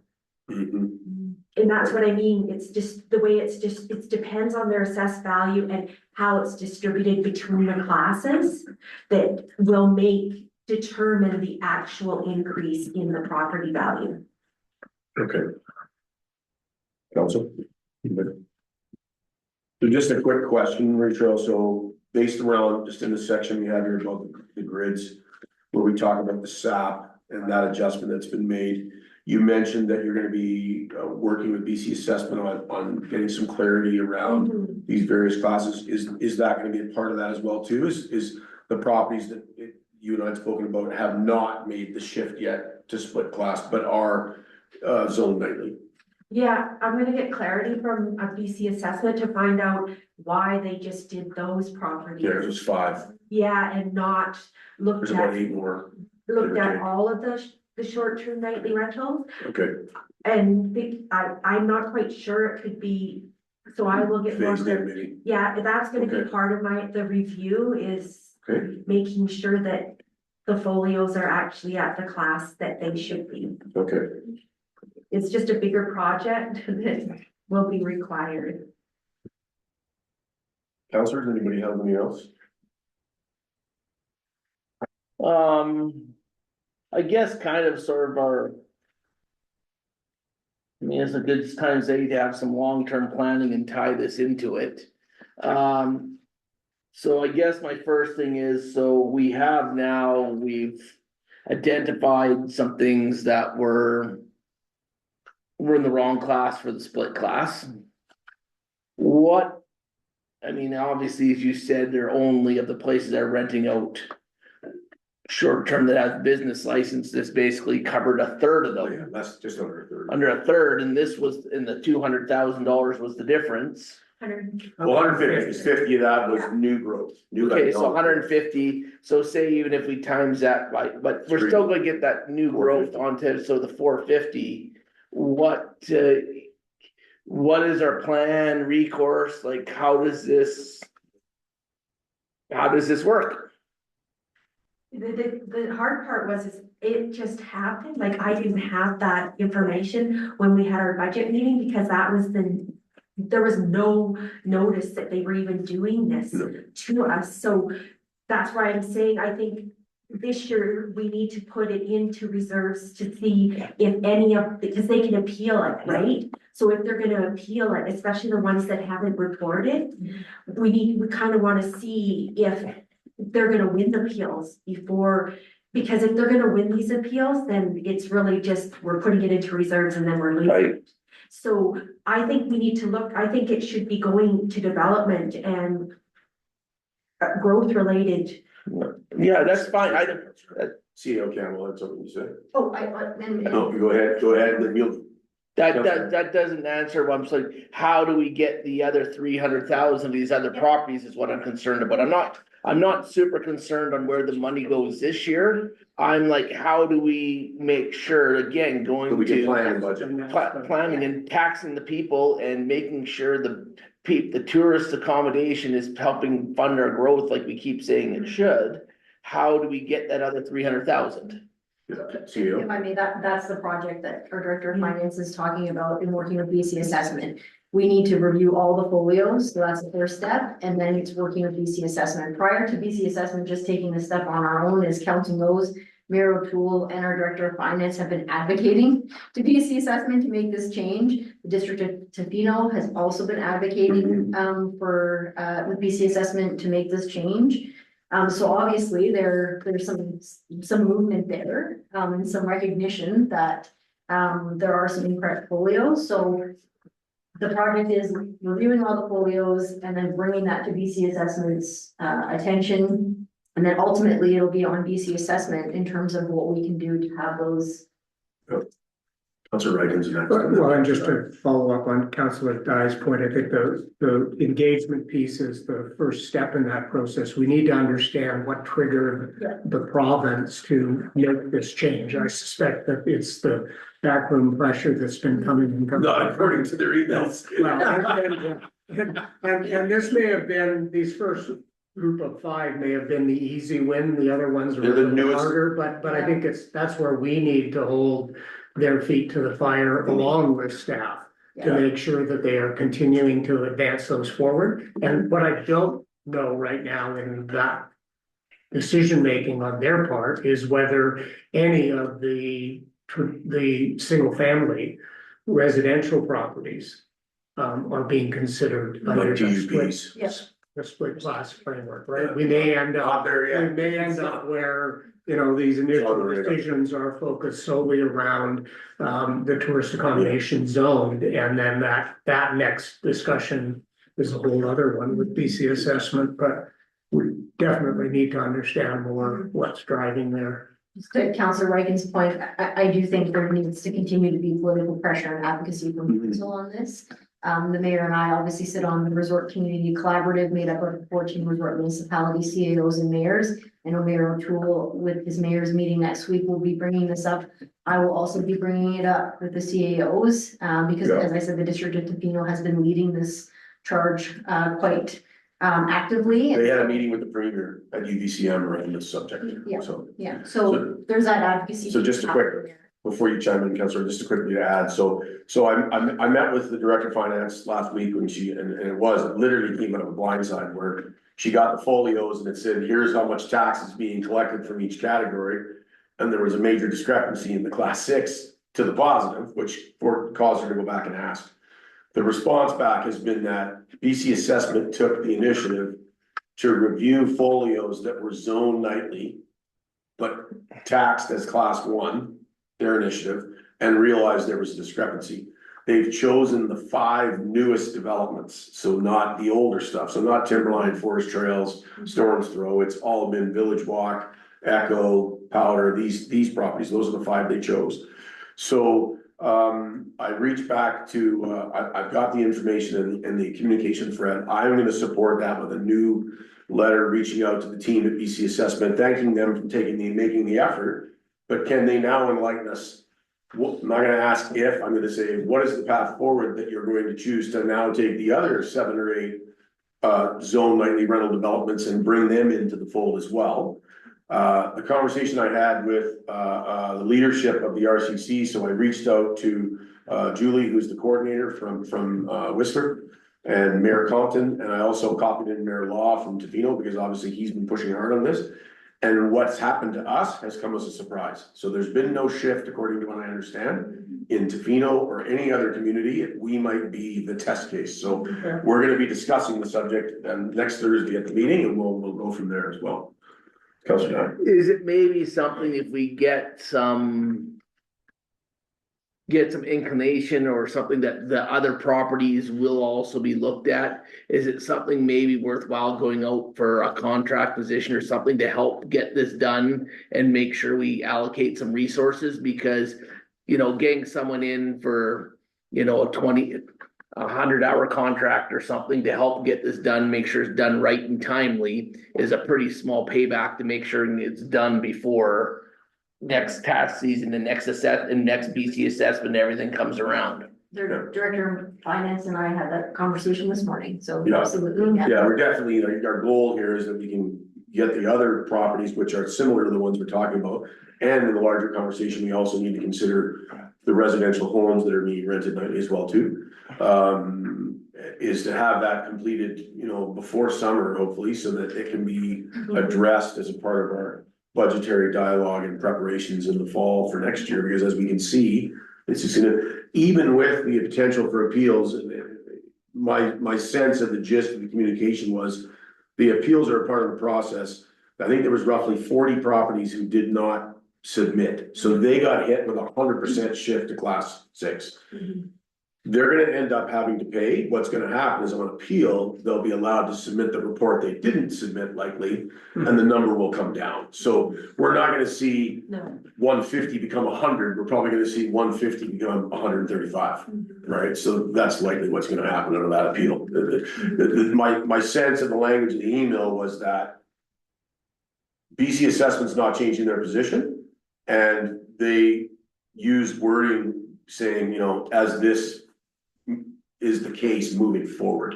So this was not a one-off, they're gonna leave it like this for the foreseeable, that's their plan. This is the new normal, is that these properties will be seen as a split class. Anything else?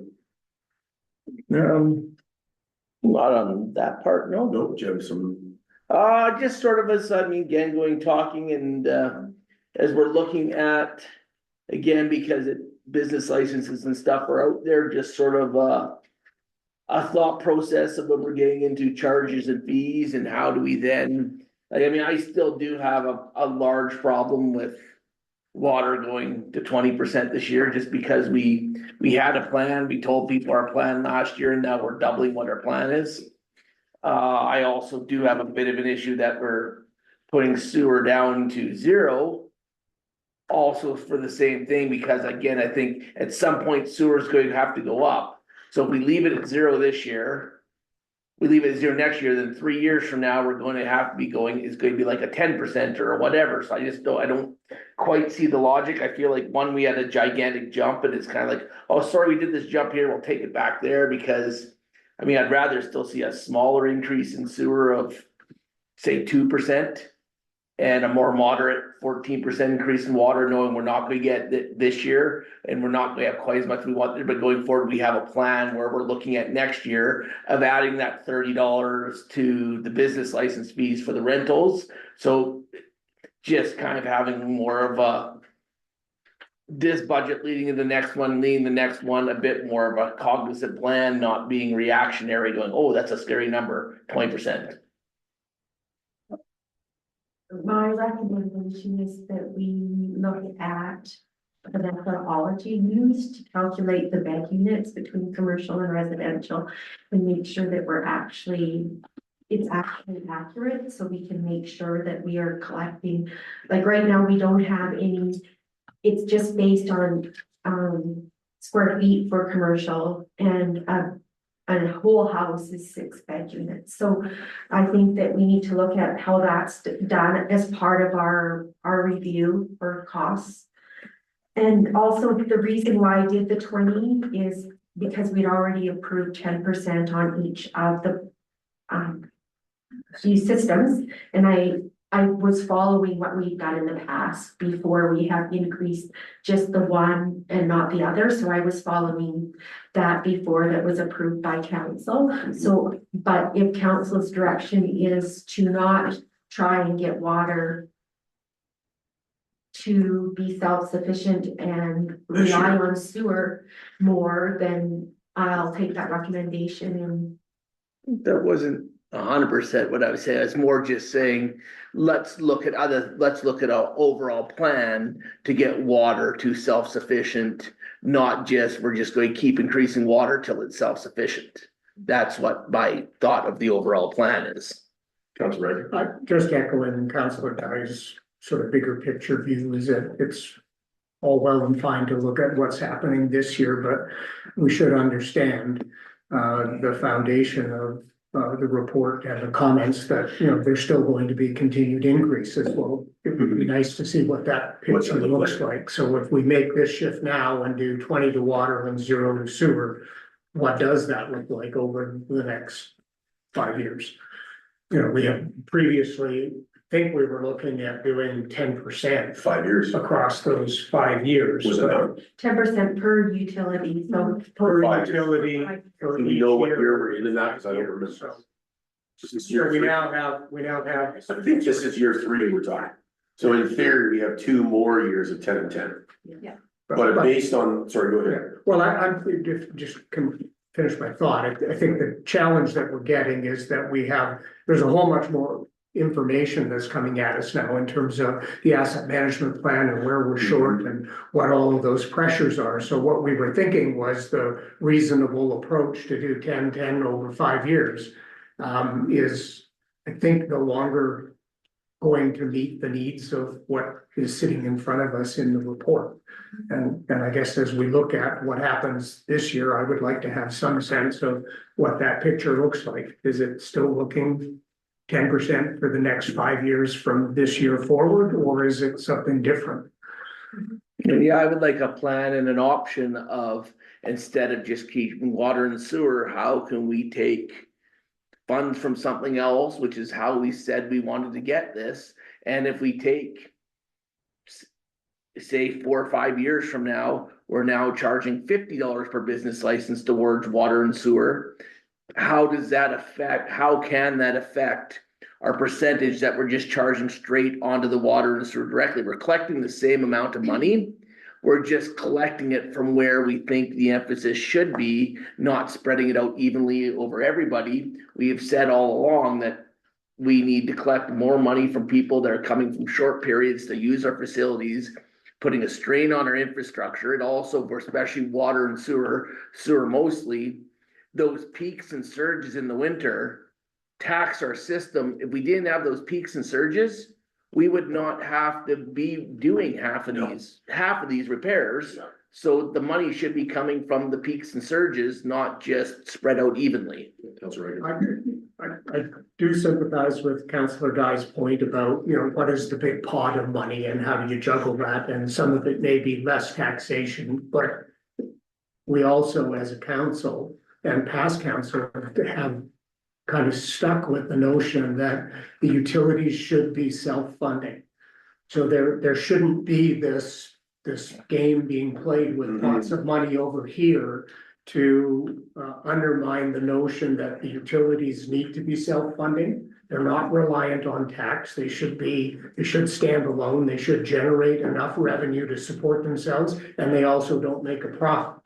And if we have to continue to increase rates, hopefully some of these other strategies allow us to push taxes down And if you really want to transfer the burden to the tourism sector, the people that are using the water should be the ones that are paying to support that tourism sector. They're the ones that are having the tourism Yeah, visit their businesses, visit the resort, et cetera, right? So there's other discussion in here around us looking at the formula of how we charge for water and whether there should be a different framework rather than a flat rate charge for water across everybody having the same flat rate. So a lot of moving pieces to this in terms of things that we need to consider. I think our challenge is that we've always known there's all these moving pieces and it's getting them to the table so that we can see how they all look against one another. I still think the water and the sewer can be considered self-sufficient if we put a $50 or $30 water and sewer surcharge on a nightly rental business license, and we know that's going straight to water and sewer. I don't think that's water and sewer not being self-sufficient, and I don't think it's a tax on something else. I think it's just it's a user fee. it's just the user fee being collected at a different time. Right, did you have? Yeah, I just sort of what I'm hearing from the other counselors, I think the thing that's not palatable with this, we understand the needs, we understand where we're at, and appreciate the work you've done, and it feels reactionary with sewer at 0, water at 20, versus a more rounded approach and long-term sort of outlook on it. Yes, we're gonna have to find another avenue for income with business licenses and,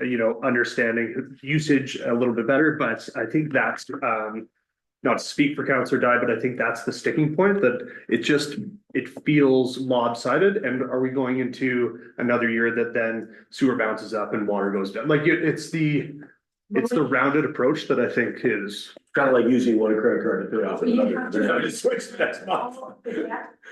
Most of the debt is in water, and that's why the debt payments increase. As interest rates are sitting Yeah, higher. so that's where most of the debt is sitting in water. It's like that till 2 years from now, and then all of a sudden we borrow $2 million to do a sewer project, cause And then it's everything else is completely done except for one sewer project, and we need $2 million, and then the debt swings the other way in 2-3 years. Director Burton and then me, like I said. To back up, Director Klein's point that if you look at our portfolio into the future, our biggest costs are in water. Yeah, In terms the of next 6-7 years. our growth portfolio, and even the municipal portion of that portfolio to replace the existing capacity, like with a new water treatment plant, which will be removing the old one and building a new one at double capacity. Expanding the reservoir. Yeah. Right, number of things.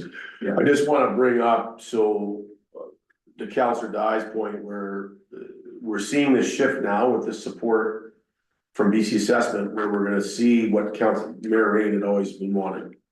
Tourists paying for tourist services, because that's essentially what this talks about. It's putting the proper taxation onto that nightly rentals where it wasn't. I think we need to look at it when they're in extreme use, but then a lot of those units are sitting empty for periods of time. All of April, all of May, potentially October. So on the utility side, I agree. I think there's a more, we need to do what we need to do for an increase this year. I don't know that I'm loving 20% all on one and nothing on the other. I understand that last year, the wastewater had to help fund, like lend money. Maybe that still needs to happen this year, but not to the same level. Maybe it's a 15 and a 5, right? So that we don't kind of have that reactionary tone.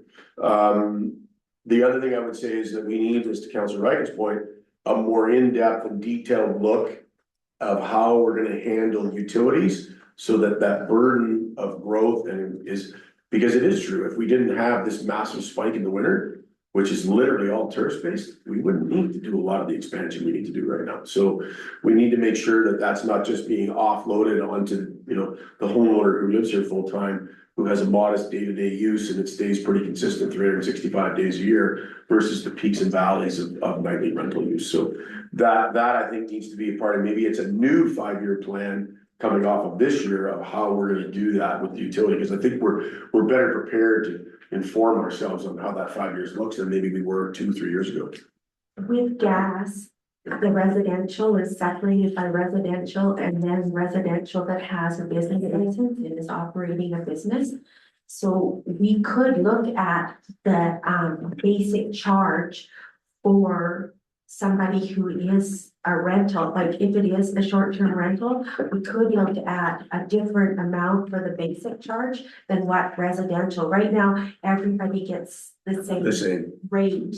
okay, In gas, commercial gets a different one, small commercial, and then Okay. there's residential, and then there's residential that operate as short-term lately, like is a rental unit. okay, So I mean, that would be a good option to look at based on, because we could base it on people that have a business license. correct, Because they have to have a business license for short-term nightly rental, so we could look at changing their rate for the basic charge to increase a larger portion of the basic charge to pay for growth.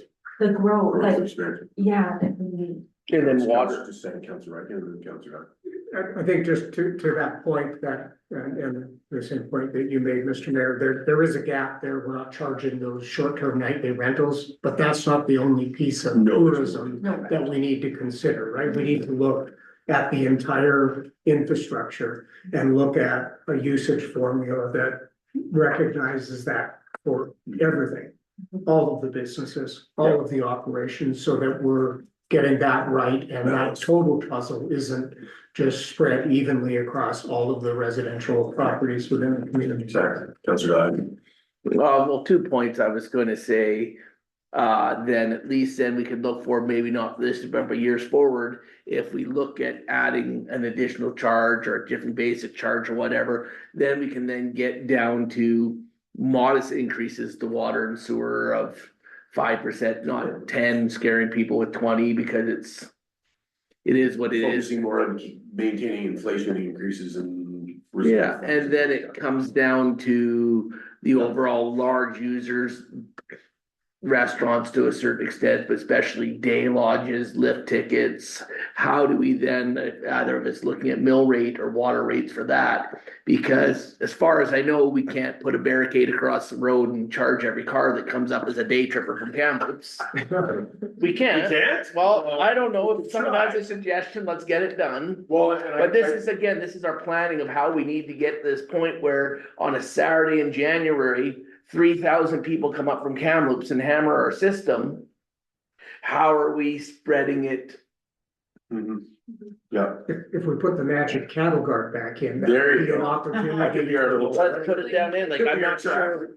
But I mean, this is really where, I mean, this is kind of, I don't think we're gonna walk away today with this answer. But I think this is really where, when we're talking about this budget and future budgets, we need to readjust our focus to how do we make this happen, and the split class change is the first major step That's a big piece. into reshifting our taxation to make it actually more equitable and fair and generate more revenue for the municipality, so we can make all these upgrades and all these things coming at our path, just not telling everyone for the next 15 years, there's gonna be a 20% increase in your water rates for the next 20 years. Each year, 20%. So before we move on to new subject matter, just around the utility increase, the 20 and 0, which is what's everybody's feeling, is that? Because some of the tables seem to not want to go 20 and 0, would like to see that, those numbers modified. How does the whole council feel about that? Councilor Kimberly? Leaving 20 on water and doing 0 on wastewater, or would you rather see I that mean, modified? that's what we had talked about. If there is a bit of a shift, certainly willing to listen Mhm. to that, to sort of Okay. full 20, but still shift it. Still being shifted and Shift it, okay. absolutely. Different mix. I would propose like 2 and 14 with a little bit of that money we're planning on moving into reserves to make up the difference in the water. From the extra split class tax. What if they would go less than 10 and 10? No, I think, yeah, I think, personally, I think we should stay with a 20 total, it's how we break out the ratio. So I'm in agreement with you that I'm not loving 0 and 20, but I still think it's 20 combined.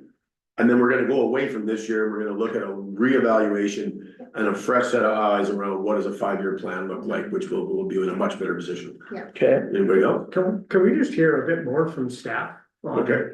So what is the implication if we were to do 5 and 15? Versus 20. Versus 20 and 0.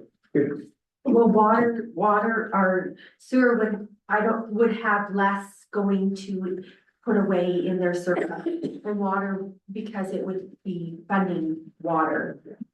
So I can come back with different examples, like a 3 and 17, a 5, 15 and 5. I can come back to you with those numbers.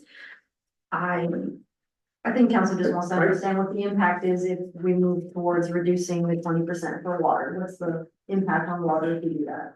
Well, it will have a deficit that will require surplus to fund it. Which will likely come from wastewater. Yeah, this wastewater will Which will- Which is what we did before. Correct, last year. Then kind of begs the question, well, what's the point? That's why we Make it 20 and make it 0, that's what staff have recommended, Okay. if we're simply gonna steal money from the In wastewater the end, it's the reserve same to result. pay just for looks the different thing, on it's the paper. same result. Okay. And this is reflective of what's actually happening in the water utility. But with the plan to a larger, more in-depth look at how we would look at. Oh, absolutely. On top of I think that goes Yeah. without saying that Yeah. we need a major We do. look at what's happening in terms of how we're charging. So your preference is to stay with the 20 and 0, Councilor Cumming? Yes, because I think we've been through this and I think there were a variety of options presented to us and we came up with this based on that and staff's recommendation. Okay, Again, willing to listen to Yeah. something else, but yeah. Councilor Westman. Yeah, I appreciate staff's recommendations, although my points were a more balanced approach moving forward, maybe this isn't the time for this, and this is the time that we do need to be reactionary. With a lesson learned, on, maybe not predicting some income so high in the future, but outside of, where we are now, leveling it out between is almost just playing with optics. And I think, if we're honest with the community, which we always endeavor to be, this is the step that we need to take right now. And, in the future, we'll try to, balance things out more accordingly. Sure, sure. Yeah, so I think that's the message. We'll leave it at 20 and 0 for this year and then look to that larger, more in-depth look at how we have a more balanced approach. And because what I did remember reading, because originally when we talked about the 20 and 0, but in this report, you speak specifically to the fact that that 20% is also applied to the base rate. So it actually raises that kind of base rate even when you don't use the system, which is positive. It's making sure that, yeah, okay, you were running your nightly rental for 4 months and the place was crazy all winter. Now you go ghost town for 2 months and nobody's even in the unit. And you're now paying a very little amount. I think that's also contributing to some extent as to why we're having these shortfalls, right? It's very big peaks and valleys, right? So. As I thank you. pointed out in the budget, that this year is all about making sure that all our fees and charges are accurate and consistent and fair and equitable, like that's what this year is kind of about. So I think the water rate or the utility rates do need to be looked at, and we do need to look at different models that other municipalities use to figure out what is fair and equitable. But our Councilor Dye pointed out, like where tourism is a huge part, and we just have to figure out to make sure that they can pay for it. And I think we're on a great step. First was the taxes, but if we can get way more than that, then we can look at other Maybe some things. more modest increases. Yeah. Okay, excellent. And other questions? Crazy, one comment, Councilor Redmond. I had a question to Director Burton, and it's relative to the asset management plan, and for one of the first times in writing, I think, seeing that we now have bridges included in the asset structure for what it is that we own. And I'm just wondering, in the asset management plan, was the 20 million that we had allocated for roads inclusive of the bridges that we own? And how many do we own them? Commissioner. And just to be clear, the asset, it was labeled as an asset management report, I believe, but really what that was presented was mostly an asset replacement forecast, which is one piece of an asset management plan. Yeah, Because you have to balance that out against ongoing maintenance costs and things like that. But when we're looking at just the true replacement value based on, you know, the sort of a nominal life of our assets, that's what that report highlights. So I'll follow up on the bridges for you. okay. And it would be good, because we had talked about this when we reviewed the report for relative to the recreation piece, but I think bridges are probably significant enough that they should show up there as being different from roads. Lifespans are different, and we may find that there's a fair amount of value in those structures.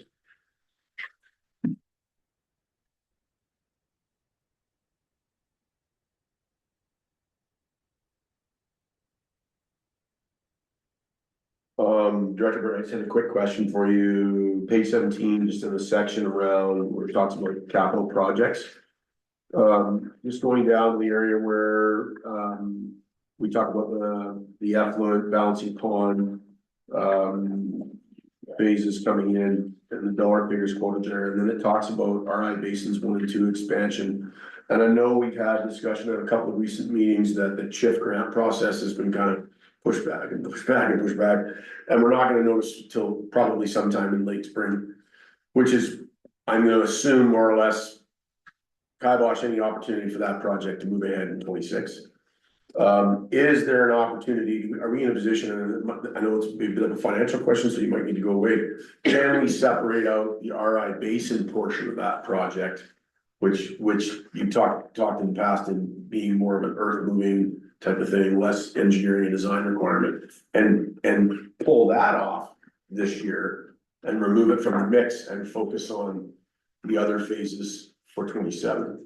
Yeah, And I guess the other question, is that worth doing? yeah, that's because the intentions, we need dirt to build the effluent berm up. Correct. We're gonna be taking dirt out of the RI basins to shift them over and widen them, as well as taking dirt out of the ground for the effluent pump tank. So the idea is to do them all together. We can do them separately, there's definitely Not as efficient. not as efficient there, but it's something that can be explored. Good.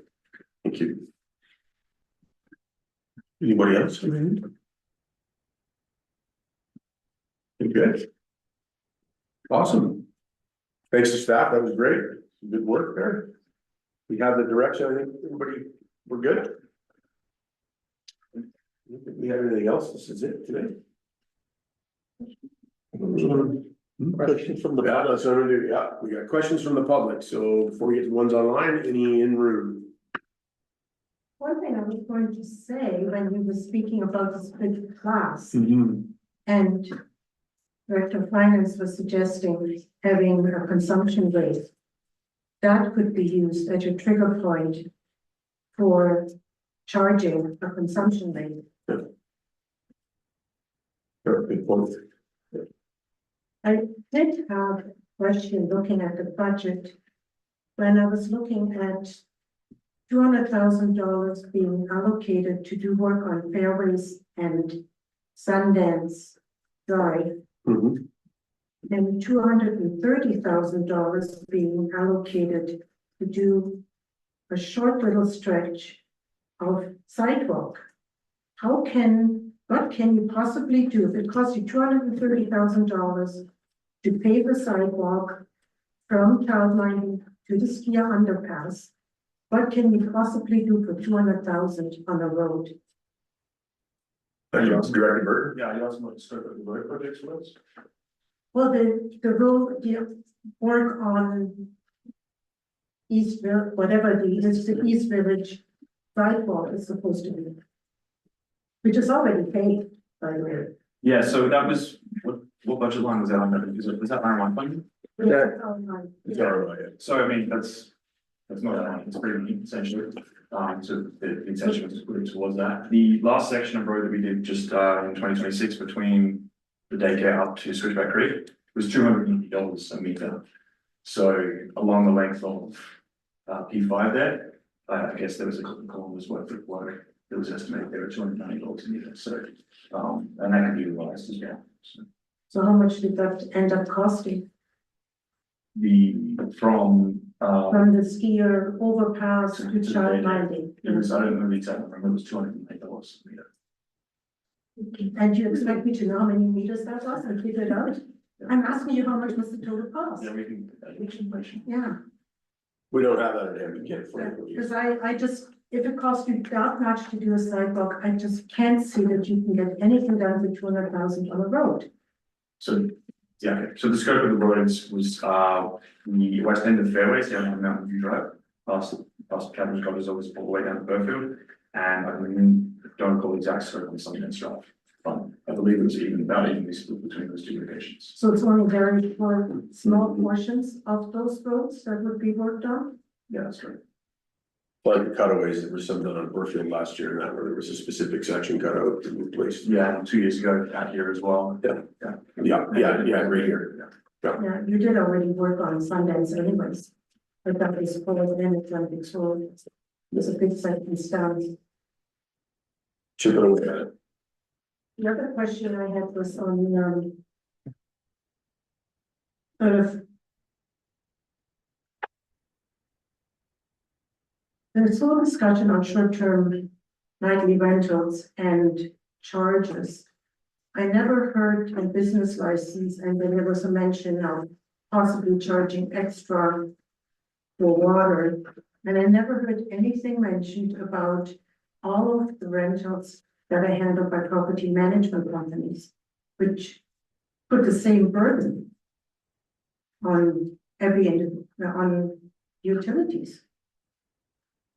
Sorry, what's the question? The question is, the discussion was, anybody who has a business license, and you only need a business license if you manage your own property.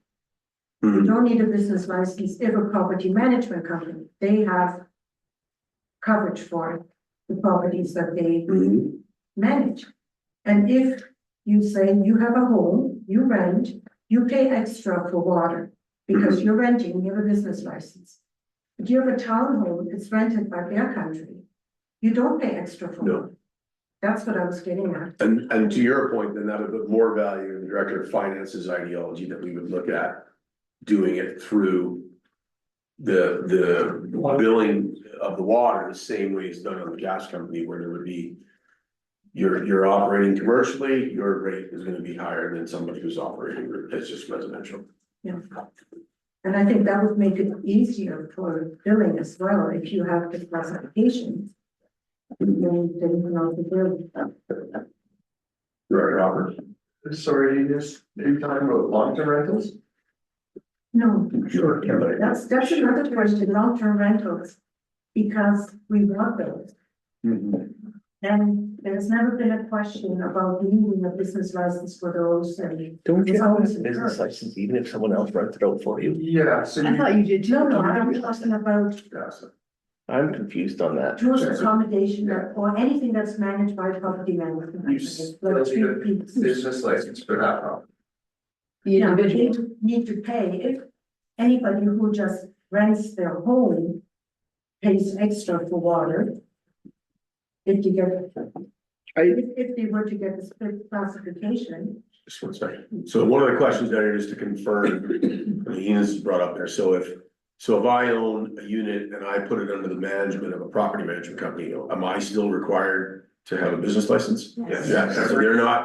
they're not, so the only place that would be different then, am I correct, is if I'm under a single property management company in a hotel, a condo hotel in the village? If they're the handful of condo hotels that are operated via the front desk, we've got the list of them, I don't know off the top of my head. Chihilky and Sundance and One Parsons. business license in that entire building Otherwise, as a hotel. so as the fireside, for instance, which doesn't have a front desk and you can rent out every one of those units, has to have a business license, even if they're operated by a management company. I'm not still 100% Okay, familiar with the names of the certain buildings, yeah, but yeah, there's a couple that are operating where one license for the entire building, but those are very rare and specific circumstances. Yeah, but if I own a condo in Timberline, I rent it out nightly.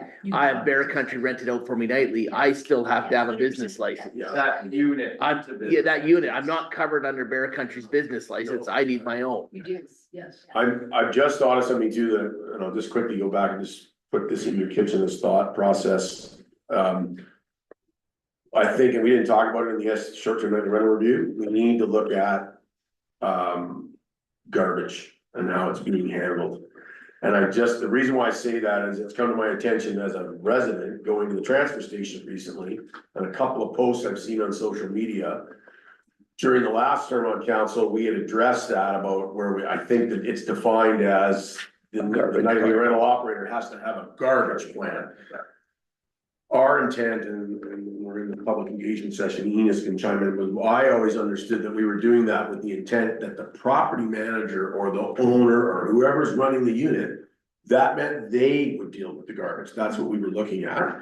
And we're finding that, I'm finding the people I'm running into and seeing posts on social media, there are still a significant number of people who come here to stay, who are being made to deal with their own garbage that are staying in an Airbnb or a Vrbo. So that's a loophole that we haven't quite closed yet, that we need to look at too. That bylaw can usually get scrubbed. Yeah, so just something to keep in the back of our mind. Sorry, Councilor. So just on that point, as we're going through this rate structure review, perhaps we should be looking more closely at a solid waste utility type structure.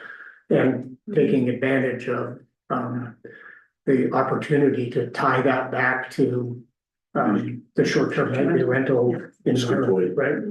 And have a billing rate for that so that they're paying for. So encompassing that in the review of Increased utility as well. component of garbage, right? Okay, But just do that at the same time, okay. see whether that would make some sense for us. Any more questions? No? You guys are doing a good job. Thank you. Can I get a motion to close the meeting? By Councilor Kimball, second by Councilor Guy, all in favor? Is there anybody online first? Oh, you have any questions? Sorry. No, I thought he asked that, yeah. No, I didn't. Okay, In that case. all in favor of closing meeting? Yeah, yeah.